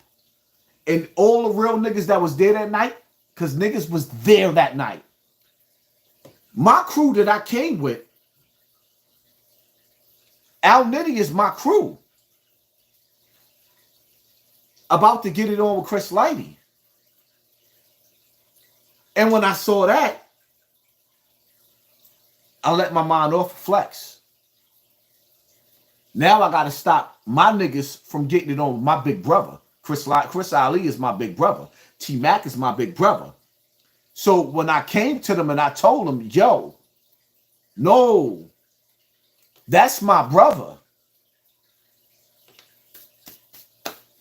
The whole situation, it calmed down because that's what family do. That could have been a bad, bad night. Flex ended up leaving the club in the midst of this shit. So Mickey Benson, remember this Mickey? You and Ike C getting into it in the club? Them niggas was getting, it was 2 fights. And at that point in time, Mickey Benson, because I know you watching, remember me and you, Uptown? You Cinder? We was family. We fell out because of Beef Stinger. Now you pushing this reptilian? Back to Fat Joe. See, y'all don't understand how real shit is. That's why I take shit so personal.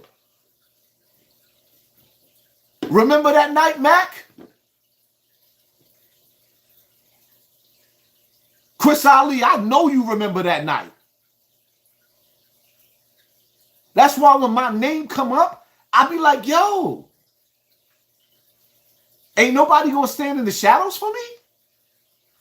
And let me make this clear. I'm not talking about Chris Ali or T-Mac, but I am talking about the niggas that surround Fat Joe. Why y'all ain't telling Joe, nah, been wrong? It's like just before maybe like COVID, that there's rumors that Africa Bambaataa was, it hurts my heart to even say this. That's why I've never talked about it. But some people are accusing him of being a child pedophile or somebody who used to play with the kids. I wasn't there. I never seen nothing like that. Now, I'm not this. But you will sit up here and you'll get on this internet, and after an hour and a half after you made this video, I lost my monetization because you have power, Joe. And it doesn't matter if they take it now, because I was on the road to being a millionaire. I'm getting checks $40 and $50, $60,000 a month, taking care of my whole crew. Meanwhile, the same niggas I'm taking care of, because what goes up comes down. Niggas giving me the evil eye, speaking death on my career before I was even dead. And the crazy part about it is I fell off and still 10 times better than niggas. How you say, Zip? Let's get to that.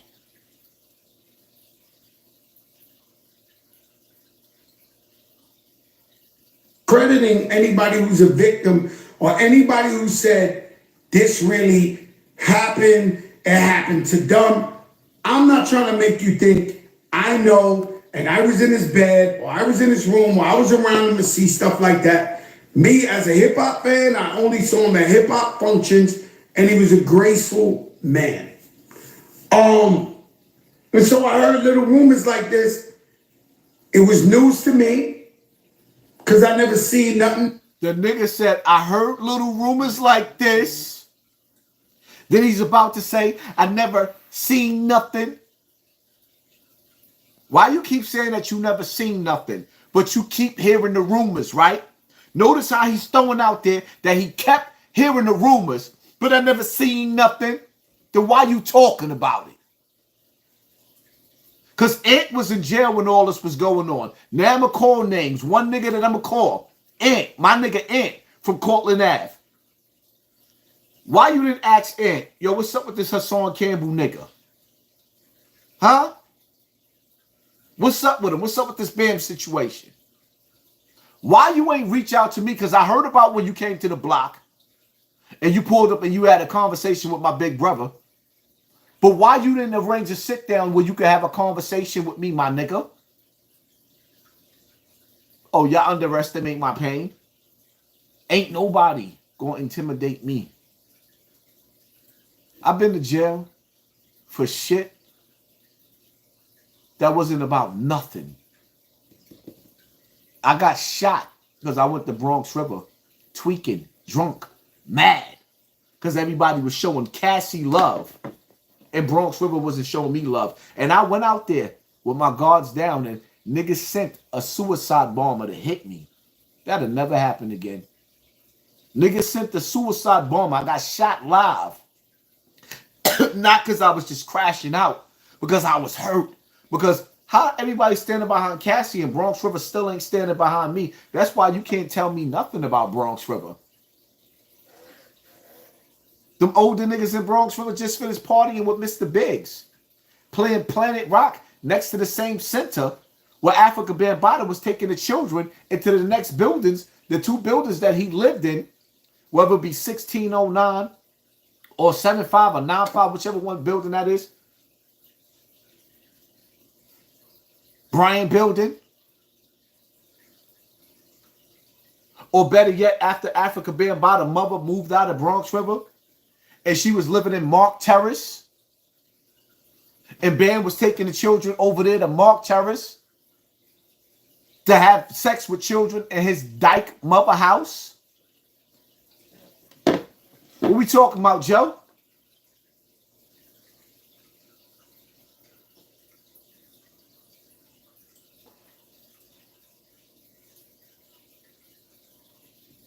I heard nothing. And so I just said, let me mind my business and stay out of it, because if I don't know it, if I can't. Then why the fuck is you talking about it right now, you fat skinny nigga? Stay there. If I can't stand there, if I can't see it, I can't really tell you what it is. Now, for the respect of what? Shut up. You know how you listen to somebody and you hear a lie get ready to come out of their mouth, and it didn't even come out of their mouth yet, but you know it's a lie. And before they even sit up there saying, you sit up there, lying, your pants on fire, lying, your pants on fire. That's what you saying to Joe? Lying, your pants on. You was a liar. In Zulu Nation, and I won't say, if it is proven that he's a child pedophile, that he's a piece of shit, he should die. It's a fact. I've always told Joe, it was proved on the internet because I'm a street nigga. I never wanted to go to court. I said that on Star's platform. That's why Star never came at me, because the reality of it is I am a murderer. I've killed people. I've been to jail for murder 3 different times. I didn't want to testify on Africa Bambaataa because there's something in me that don't like the court. Now, the older I get, I want street niggas to go to jail. I hate you niggas because you know why? Because y'all decorate yourselves to be honorable. Y'all act like y'all honorable, but then when it comes time for y'all to do some honorable shit, y'all jump on the industry dick. And that shit I can't rock with. I hate niggas that's on industry dick. Especially niggas in their 30s, 40s, and 50s. BL never raised me to be a nigga that's a groupie. That's why it's like, yo, if you go back, I'm going to put up some images of when I was at the 1999 Source Awards. That's when Benzino and them niggas was rocking at the Source Awards. I was there, but the way B.O. taught me, I didn't want to take pictures with celebrities like that. That's why you only see me in a picture with a couple of people, but you see Truck Turner in pictures. I ran into my brother Kelly Mack out there in California. I ran into Lord Akim at the Source Awards. Shout out to my brother Lord Akim behind the scenes that's been supporting me. Me and my son fell out because my son didn't want to stand next to me, but he wanted to act like he was revolutionary. Me and my son, the reason why I came at my son so hard, because my son act like he was a fucking revolutionary, but wouldn't stand with me against a goddamn pedophile. And shout out to Layla Wills for leading the way and doing things that I didn't have the knowledge to do to make sure that the FCC put a complaint out on Hot 97 and Funkmaster Flex. Funkmaster Flex for lying and making it seem like all of the victims just disappeared. And Ron Savage, a nigga that recanted his story 2 years ago. 7 years ago, I told you that he wasn't shit. And everybody was like, Haas, you attacking him for no reason. No, I saw through the nigga. That's a gift that I have. I see through a motherfucker. I can see some shit that you're going to do to me 3 years down the line and not like you. You still acting like you cool, acting like I'm acting funny. No, I seen you turning on me 3 years down the line. That's my fucking gift. That's why I flipped on Ron Savage.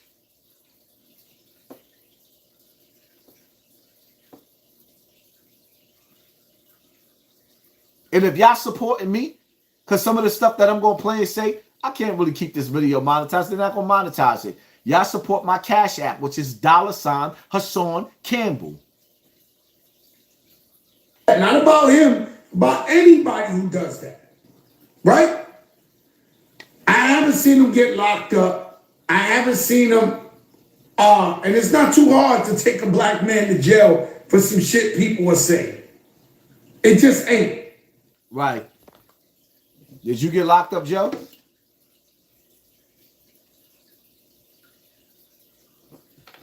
Fat Joe sexual assault case. According to CNN, rapper Fat Joe has been officially cleared after Wisconsin police investigated an alleged sexual assault reported by a woman last weekend, according to his lawyer. According to his lawyer. But according to the nigga that was with him, TA, his ghostwriter came forward and said that, and I'll let him tell the story in his own voice, that Fat Joe really did that. And he was there when he did that. TA, according to a TA, allegedly, Fat Joe really did that. Allegedly, not only did he do that, but because Fat Joe is who Fat Joe is, instead of him letting TA shine as a rapper, he used him for a ghostwriter. And when they was on tour, TA used to be a little pretty nigga. He used to send TA out into the audiences to bring girls back to sleep with Joe. I'll let TA tell his story. I'm not going to tell TA's story. I'll let him tell his own story. The reason why I didn't push TA is because I realized at the end of the day that I wasn't going to, like, certain things, TA arguing with Joe over money. And I don't want to look like I'm extorting Fat Joe.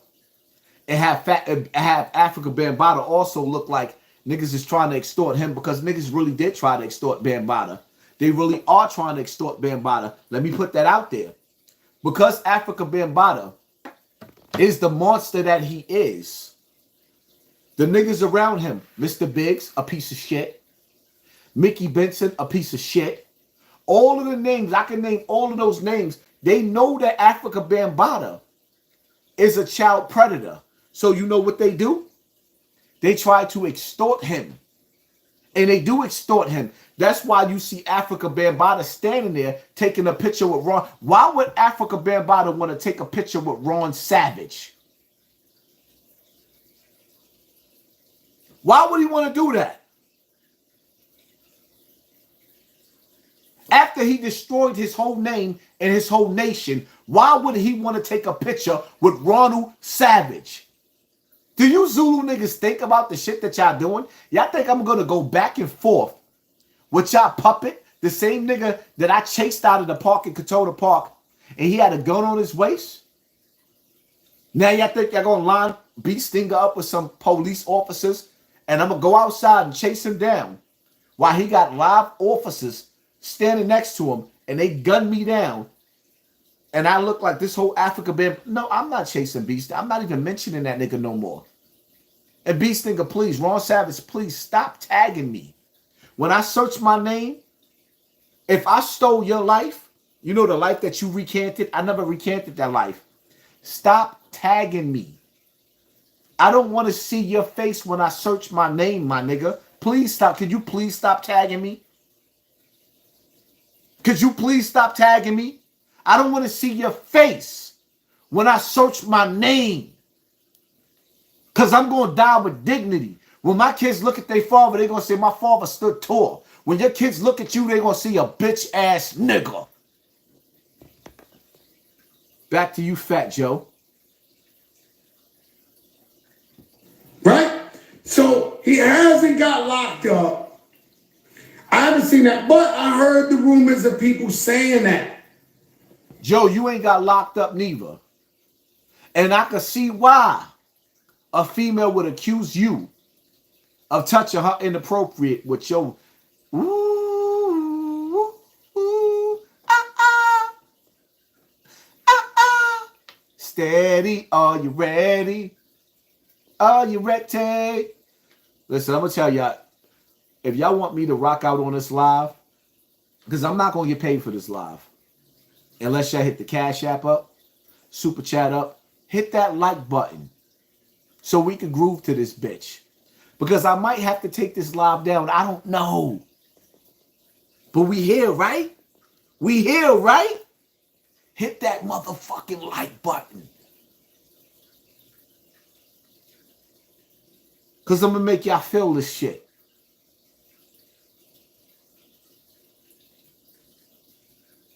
Matter of fact, let me take a piss real quick. Bathroom break.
However do you want it?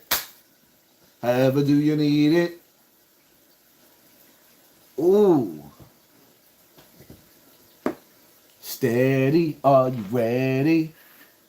Are you ready? Huh? We gonna show our ass tonight? Hit that motherfucking like button. Violate that like button. So now we got a big problem. We got a hip hop museum that's run by Rocky, and the security, everybody's down. Look, everybody was down with each other. Even Fat Joe was Zulu Nation back in the days. Nigga, you still Zulu Nation. Mickey Benson used to be your manager. Mickey Benson was the founder. That's why when you went on the block and you pulled up on Mac and you had that conversation with Mac, you should have told Mac to call me. I would have came outside right then and there. I would have came by myself too, my nigga. When you pulled up and you had that conversation with Mac, you should have told Mac to call me. I would have came outside, my nigga. Mickey Benson used to be your manager. See, one thing Mac told you, Mac told you, I don't know what you think, but Poppy used to be there. Like, I never sat up there. See, the crazy part about it is, let me tell you a Fat Joe story, right? Before I even met Fat Joe, I used to be pulling up in the hood, in Fat Joe hood with B.O., meeting your brother Money Man. I was the little nigga in the background with the big ass Beretta up under my shirt. Standing there, waiting for shit to go. I was a baby. Niggas couldn't even tell that I was a monster. I was a baby. When your brother Money Man was meeting up with B.O., I'll be there. I was right there. Now, it's crazy because Fat Joe don't remember. He don't know because he don't know it was me. When he came to Bronx River, he was walking through the projects with 5 niggas. And I was walking with 5 little kids. We was little kids. Ice Grilling Joe. And Joe looked like he was about to smash us.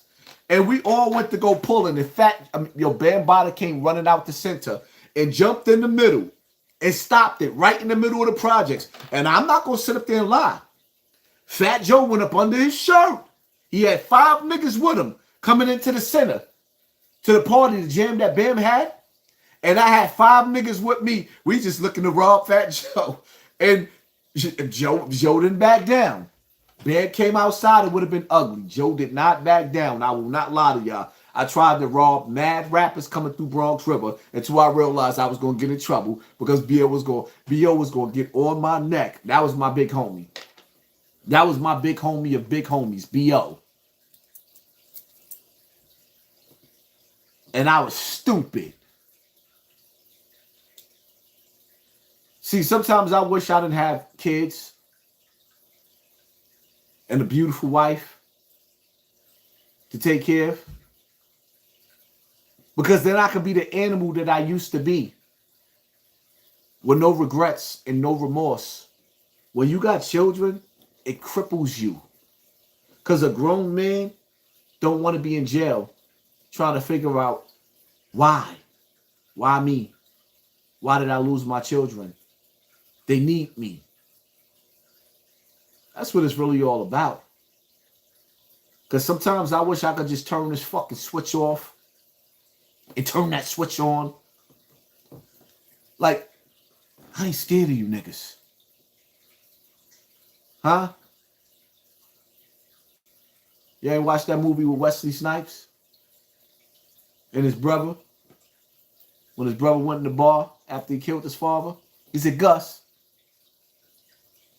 I ain't scared of you. I ain't scared of you niggas. And he went outside and came back in, 2 guns blazing. Hold your head, my nigga. There's so many niggas watching me right now that want to do the same thing. Hold your head. Because sometimes when you let life work out the obstacles, God will take care of your enemy before you. My mother told me when I came home from jail, you're going to look for your enemy. That's why I was like, my mom's was different. My mom's dreams was crazy, like she was an oracle. She had a lot of faults, but my mom's was like an oracle. She said to me when I came home from jail, she said, you're going to look for your enemies and you ain't going to be able to find them. David Mullins, the twin, Pete's best friend, the one Pete had murdered my big homie when I was in jail. My baby mother's brother murdered my big homie when I was in jail. And when I came home, I lost my son because of that. That's why my son was gay. I couldn't even be a father to my son because the beef that Sex Money Murder had after they killed my big homie. When I came home, my mother said you will look for your enemy. I came home on October 4th. Ain't even have a place to stay. Trying to get it together. Thanksgiving Day, twin got murdered in the Thanksgiving Day massacre. My life that real. I got phone calls. Yo, you got that nigga? I just got my first gun like a couple of days before the nigga died. Niggas thought I killed twin. I'm still living with the scars from Sex Money Murder and the shit that I went through with the Zulu Nation with my big homie BL. Can't none of these niggas tell me nothing. I'm still suffering. I went to jail. And my son was molested multiple times while I was in jail. When I came home from jail, molested. I'm not knowing what's going on. Me and my son don't even have a real relationship. His mother programmed him. I couldn't be there to protect him because I was a real nigga. Can't nobody tell me nothing.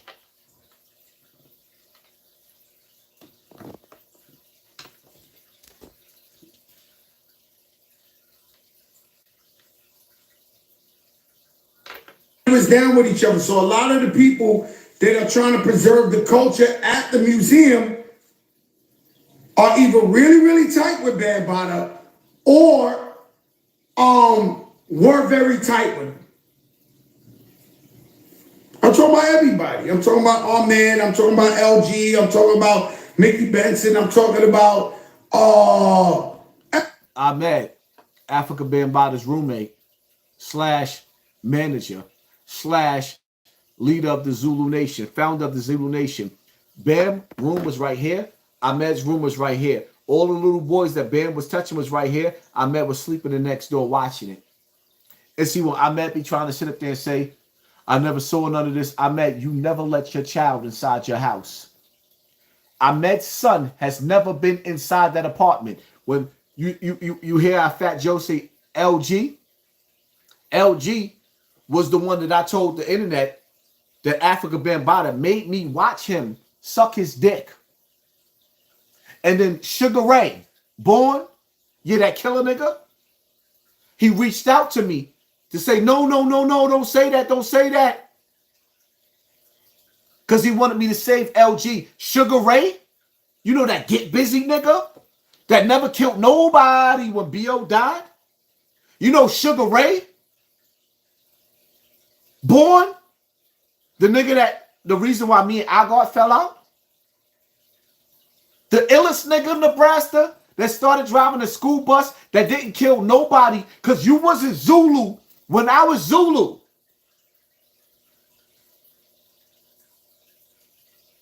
You wasn't standing on the battlefield when Pete came up in that goddamn gym. When me and B.O. and Eric was working out and he tried to slip. When Pete came up in the gym, because we had this conversation in jail. That's how I know it was Pete. Pete came in the jail. He came in. Pete crept up in the gym on 125th Street. We was working out. B.O. was working out. Me and Eric was holding it down. Pete came in the gym, tried to kill B.O. And me and Eric chased the nigga down the steps. There's stories y'all never heard of. Eric Bennett. The Ock, free the Ock. See, there's stories you don't know about. But me and Eric became close with Pete because Pete didn't kill. Oh, Twin did. And the fact that Pete had Twin murdered after he killed my big homie, that's what we love Pete for. Yeah, Sugar Ray, you wasn't down. You wasn't going hard with Zulu when I was there. You was done. You was distant. Nigga, you was in the street when O got killed. You the illest nigga in the... No.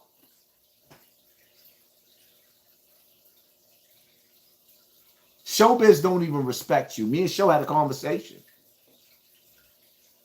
The truth of the matter is, we both know the rules. O broke the rules down to me. Sugar Ray, Born. There's no way in hell Show should have still been alive after O was murdered like that. There's no way. We know the rules. Shout out to Showbiz. Me and Showbiz had our conversations face to face after I said what I had to say to him. And it still haunts me and hurt me to this day. Because when I was in jail, I had a dream before B.O. died, 2 days before he died. And the dream that I had was the same dream that happened. Me, Showbiz, and B.O. was on 233rd, the IHOP that used to be on 233rd on White Plains. And we was there. O and Show was sitting at the table. I was sitting at another table holding O down. And after Show left that restaurant, B.O. said to me, he said, it's crazy because when I die, it's going to be a nigga close to me that set me up, or it's going to be a bitch. This is what B.O. said to me after we left that meeting with Showbiz. And see, O was a nigga that didn't talk. HASSAN Campbell used to be a nigga that didn't talk at all neither. Eric used to get mad at me. Say something. I wouldn't say nothing. I remember Lila used to sit up there and say, yo, you never told me all of this. Nobody knew me. Nobody knew nothing.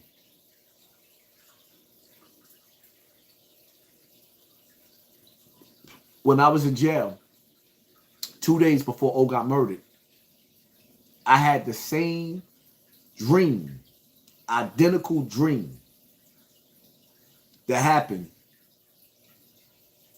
Inside of my dream, we was in IHOP. The same dream happened, identical. And I woke up. And then after I woke up,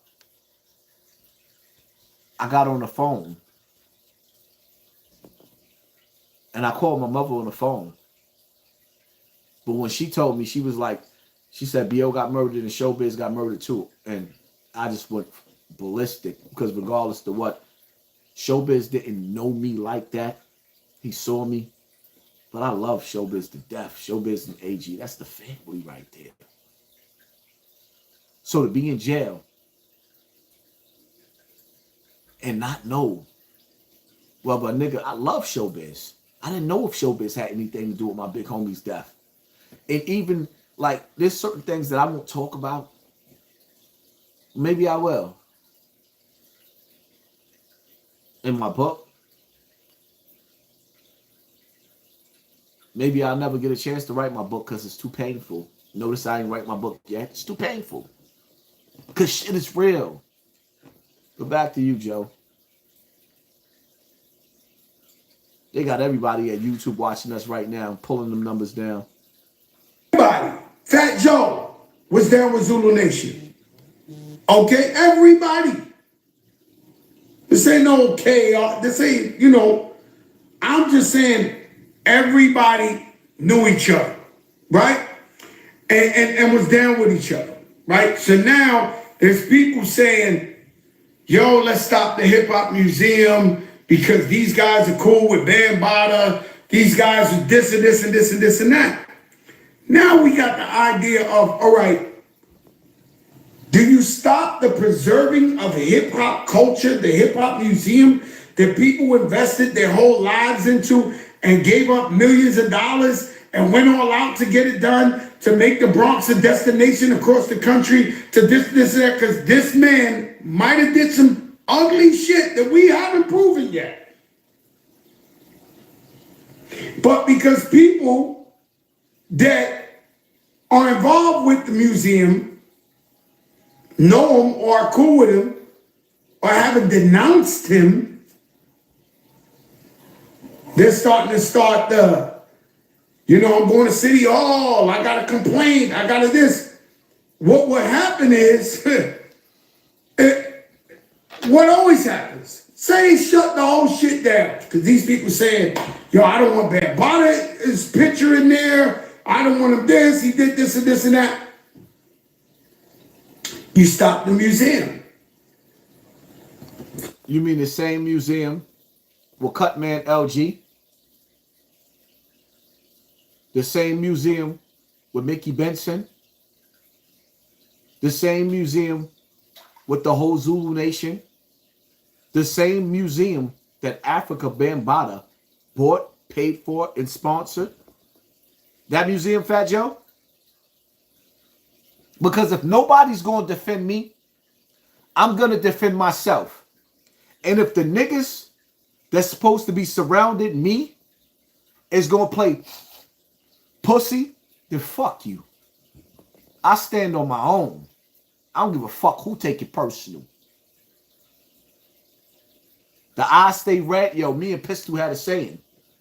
Eyes stay red, guns stay fed. Pistol became my nigga. We stood side by side. But we ain't become my nigga because he folded me.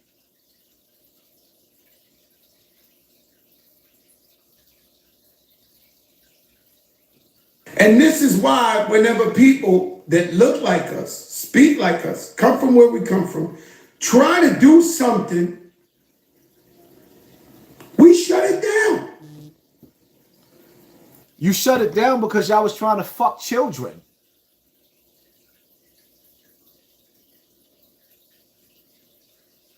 In fact, Joe would keep a pretty nigga around him. You got rid of TA. Now he looking old and washed up. I guess to you, according to TA. So now you got Tony Sunshine back with you on stage because you need a nigga that go in the audience to get you a bitch looking like how you look like.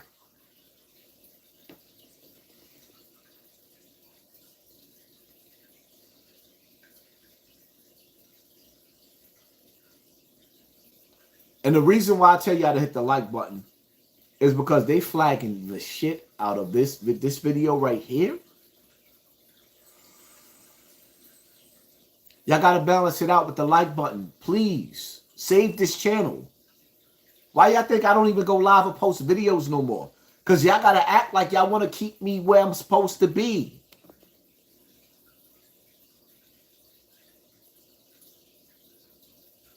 Come on, man.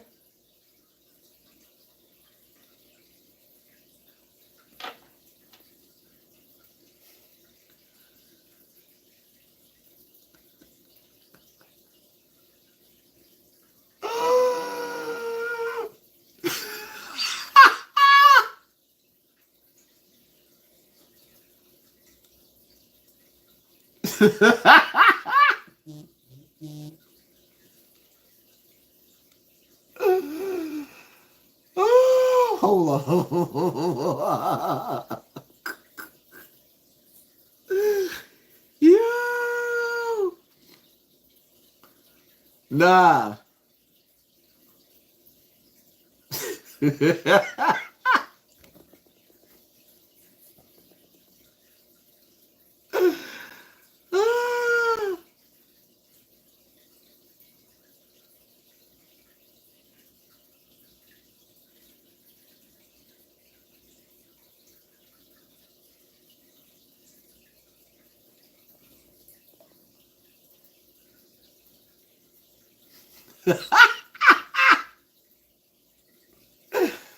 Take the what and leave the what?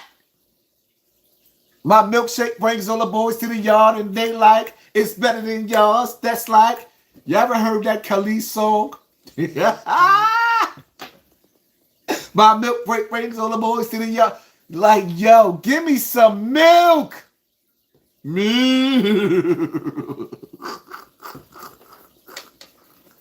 Hit him in the head with the headshot, headshot, headshot.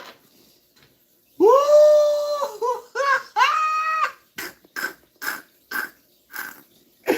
It's Joey Crack, baby.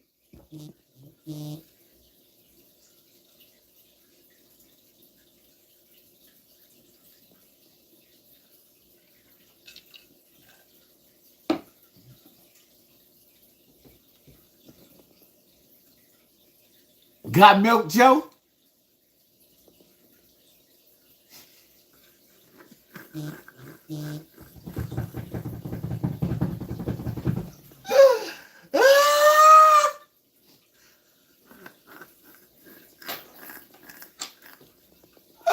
YouTube, I ain't said nothing.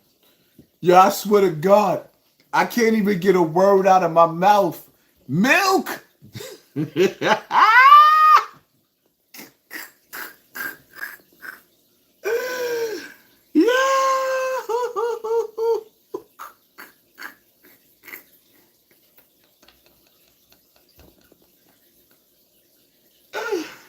Yo.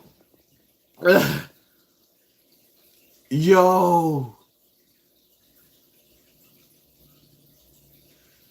Yo, why his TS chains look dirty? Nigga, them diamonds can't save you.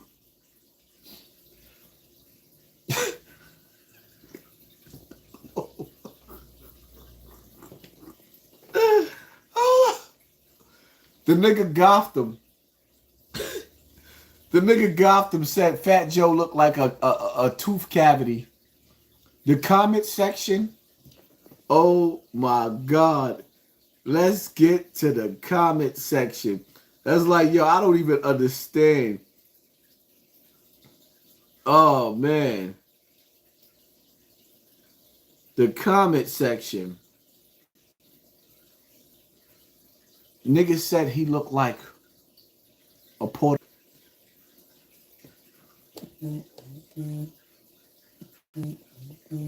Yo. You win, Joe. I couldn't even pull up the YouTube app on my phone. You win.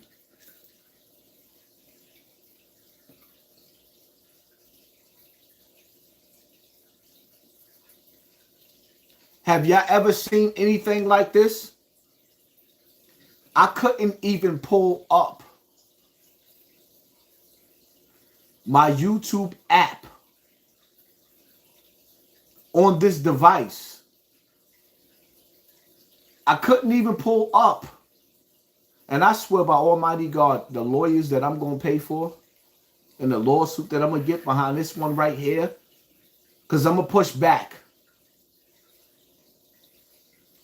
I didn't violate any rules.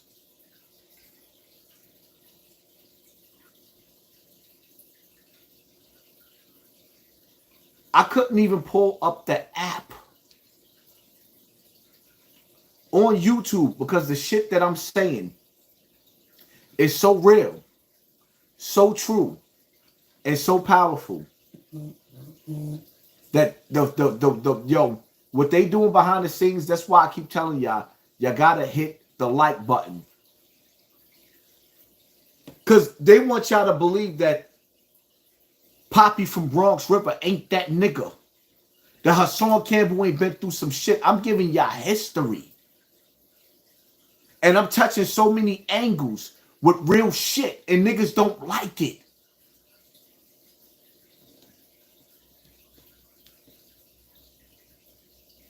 Keep smashing that like button. Violate that like button. Y'all don't even understand. I couldn't even pull up the YouTube app on my phone to go back in. I had to restart my whole phone. Come back into the live because this is a warning. They're telling me. I'm being warned. Somebody's telling me, shut up. Y'all see this shit.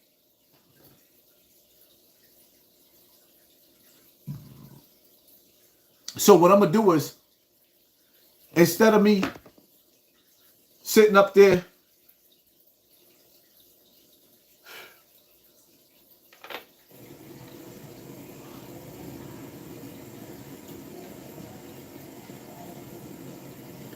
And so this is very, very, very situation because they're making a lot of noise out there. And I don't know what noise is because, you know, I told one of my friends the other day, my friend was asking me, relationship advice and was like, I'm sensitive, my boyfriend, sometimes he says jokes, but not to hurt me. But I'm just so sensitive, it bothers me. I'm not one of those people that laugh at the jokes, especially when it's about me. And I told her, you must have not went on Twitter with me. Because if I go on Twitter right now, I'm a fat fuck, I'm a devil. Oh, he talking about what they feel about him. They call him a fat fuck. He's a devil worshiper. I didn't say that. That's what Joe's saying. Look, y'all. They kicked me out of my Instagram. Now I got to log back in to my Instagram, which means 9 times out of 10, I probably lost my Instagram, which I don't care. I don't care about Instagram. I be laughing when they take my Instagram. Nigga, I'll start Instagram all over again. You know how many Instagrams I start? I hate Instagram. You taking my I don't care about you taking my Instagram, my nigga. I hate Instagram. You already took my YouTube and my monetization. You got me on welfare, fat nigga. So taking my monetization at this point in time, nigga, you already got me on welfare. I don't give a fuck. You fat sloppy nigga.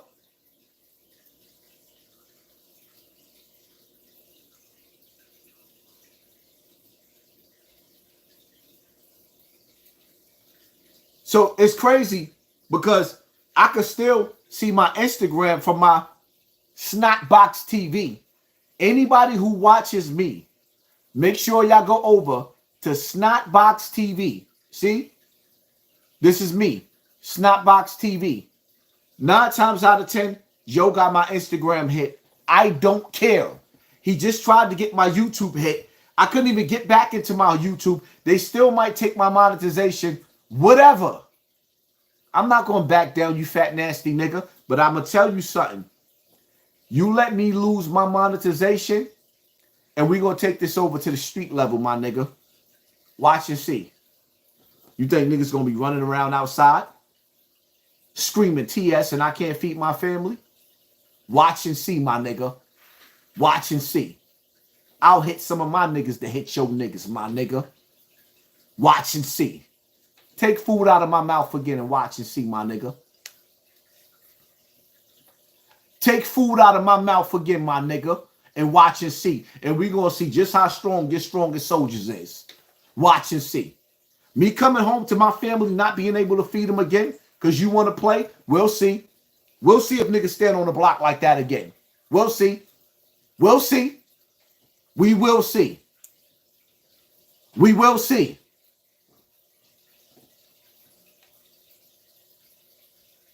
Me not feeding my family again? Because you think you that tough? Yeah, all right. There's going to be a lot of slow singing and flower bringing if my burglar alarm starts ringing. We'll see. And all the niggas that's supposed to be cool with me that don't want no smoke, I guess you're supposed to go run back in the fucking house. Pussy niggas.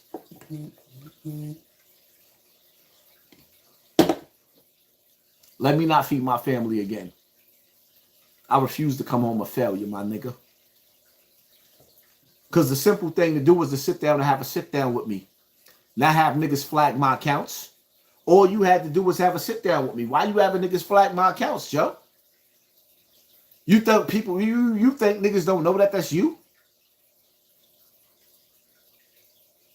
I couldn't even log into my YouTube off of this account. Somebody talking behind the scenes, they let me get back in. My YouTube app wouldn't even pull up on this phone.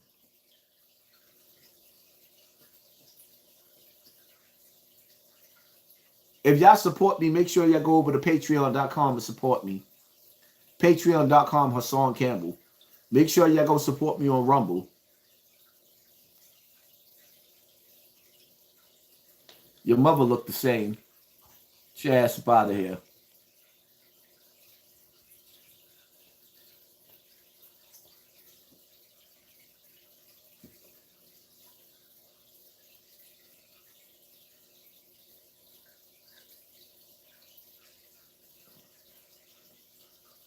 Yo, I'm Block Mike B, son. We're not doing spamming.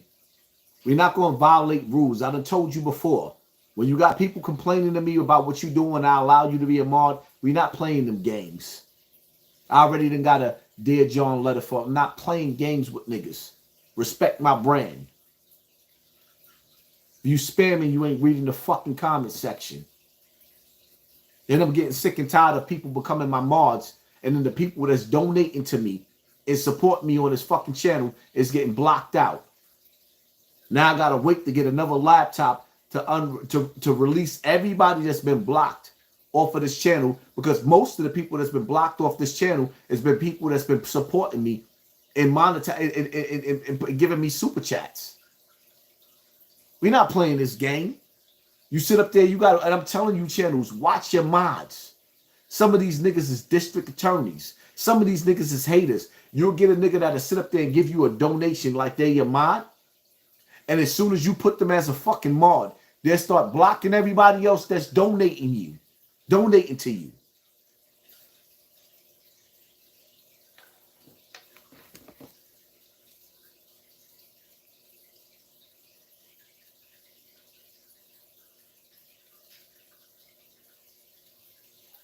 Shit knocked me out of my Instagram. Check your notifications on another device. So now I got to check my notifications on another device to go into the same Instagram that I was showing y'all on this device right here. See, this one right here is my Snotbox TV. I don't care about y'all knocking my Instagram down. I don't care. So this Instagram right here that I showed y'all, this is what I got to go through to go back to my Instagram again. Do y'all see what they doing?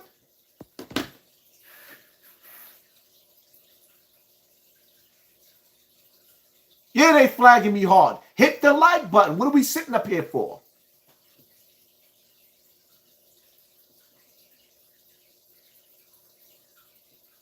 Nasty work. And y'all acting like I'm tripping. And I guess 9 times out of 10, I could lose my monetization. I might even lose my YouTube page after this. Y'all just seen what they did. Nasty work. When they can't destroy you, they try to distract you. Because the shit that I'm saying is historic shit. I've been around the block. I've been here.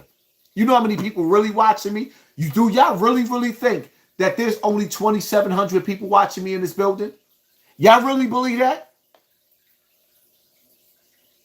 Y'all really believe that there's only 2,700 people?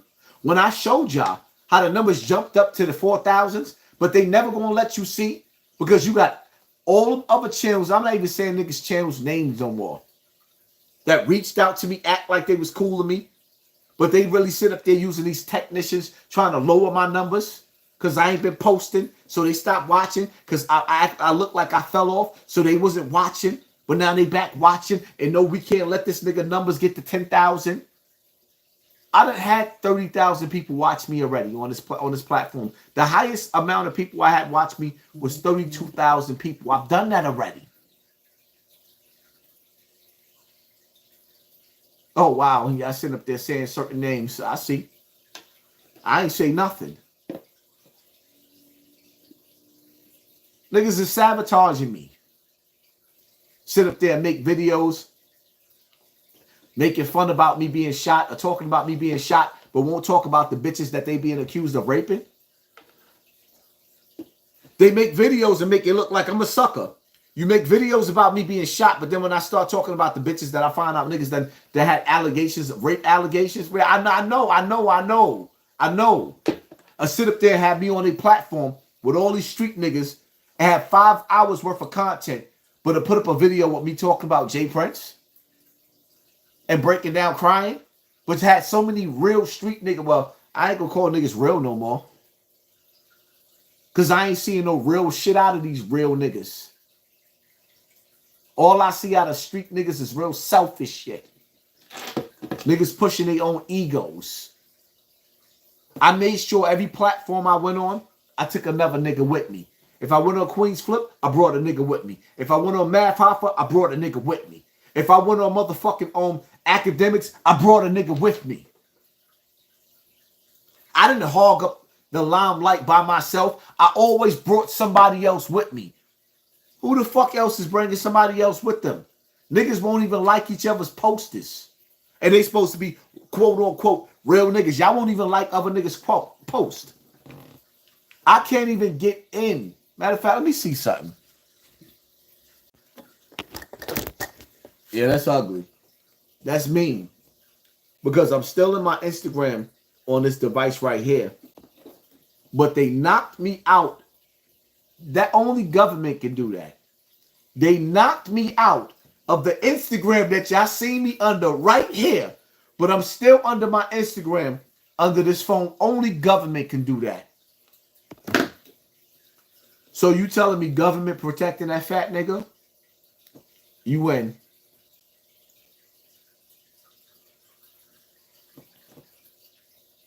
Let's give it 20 minutes. We going live on Snapbox TV. I'm not even keeping this live up. We out.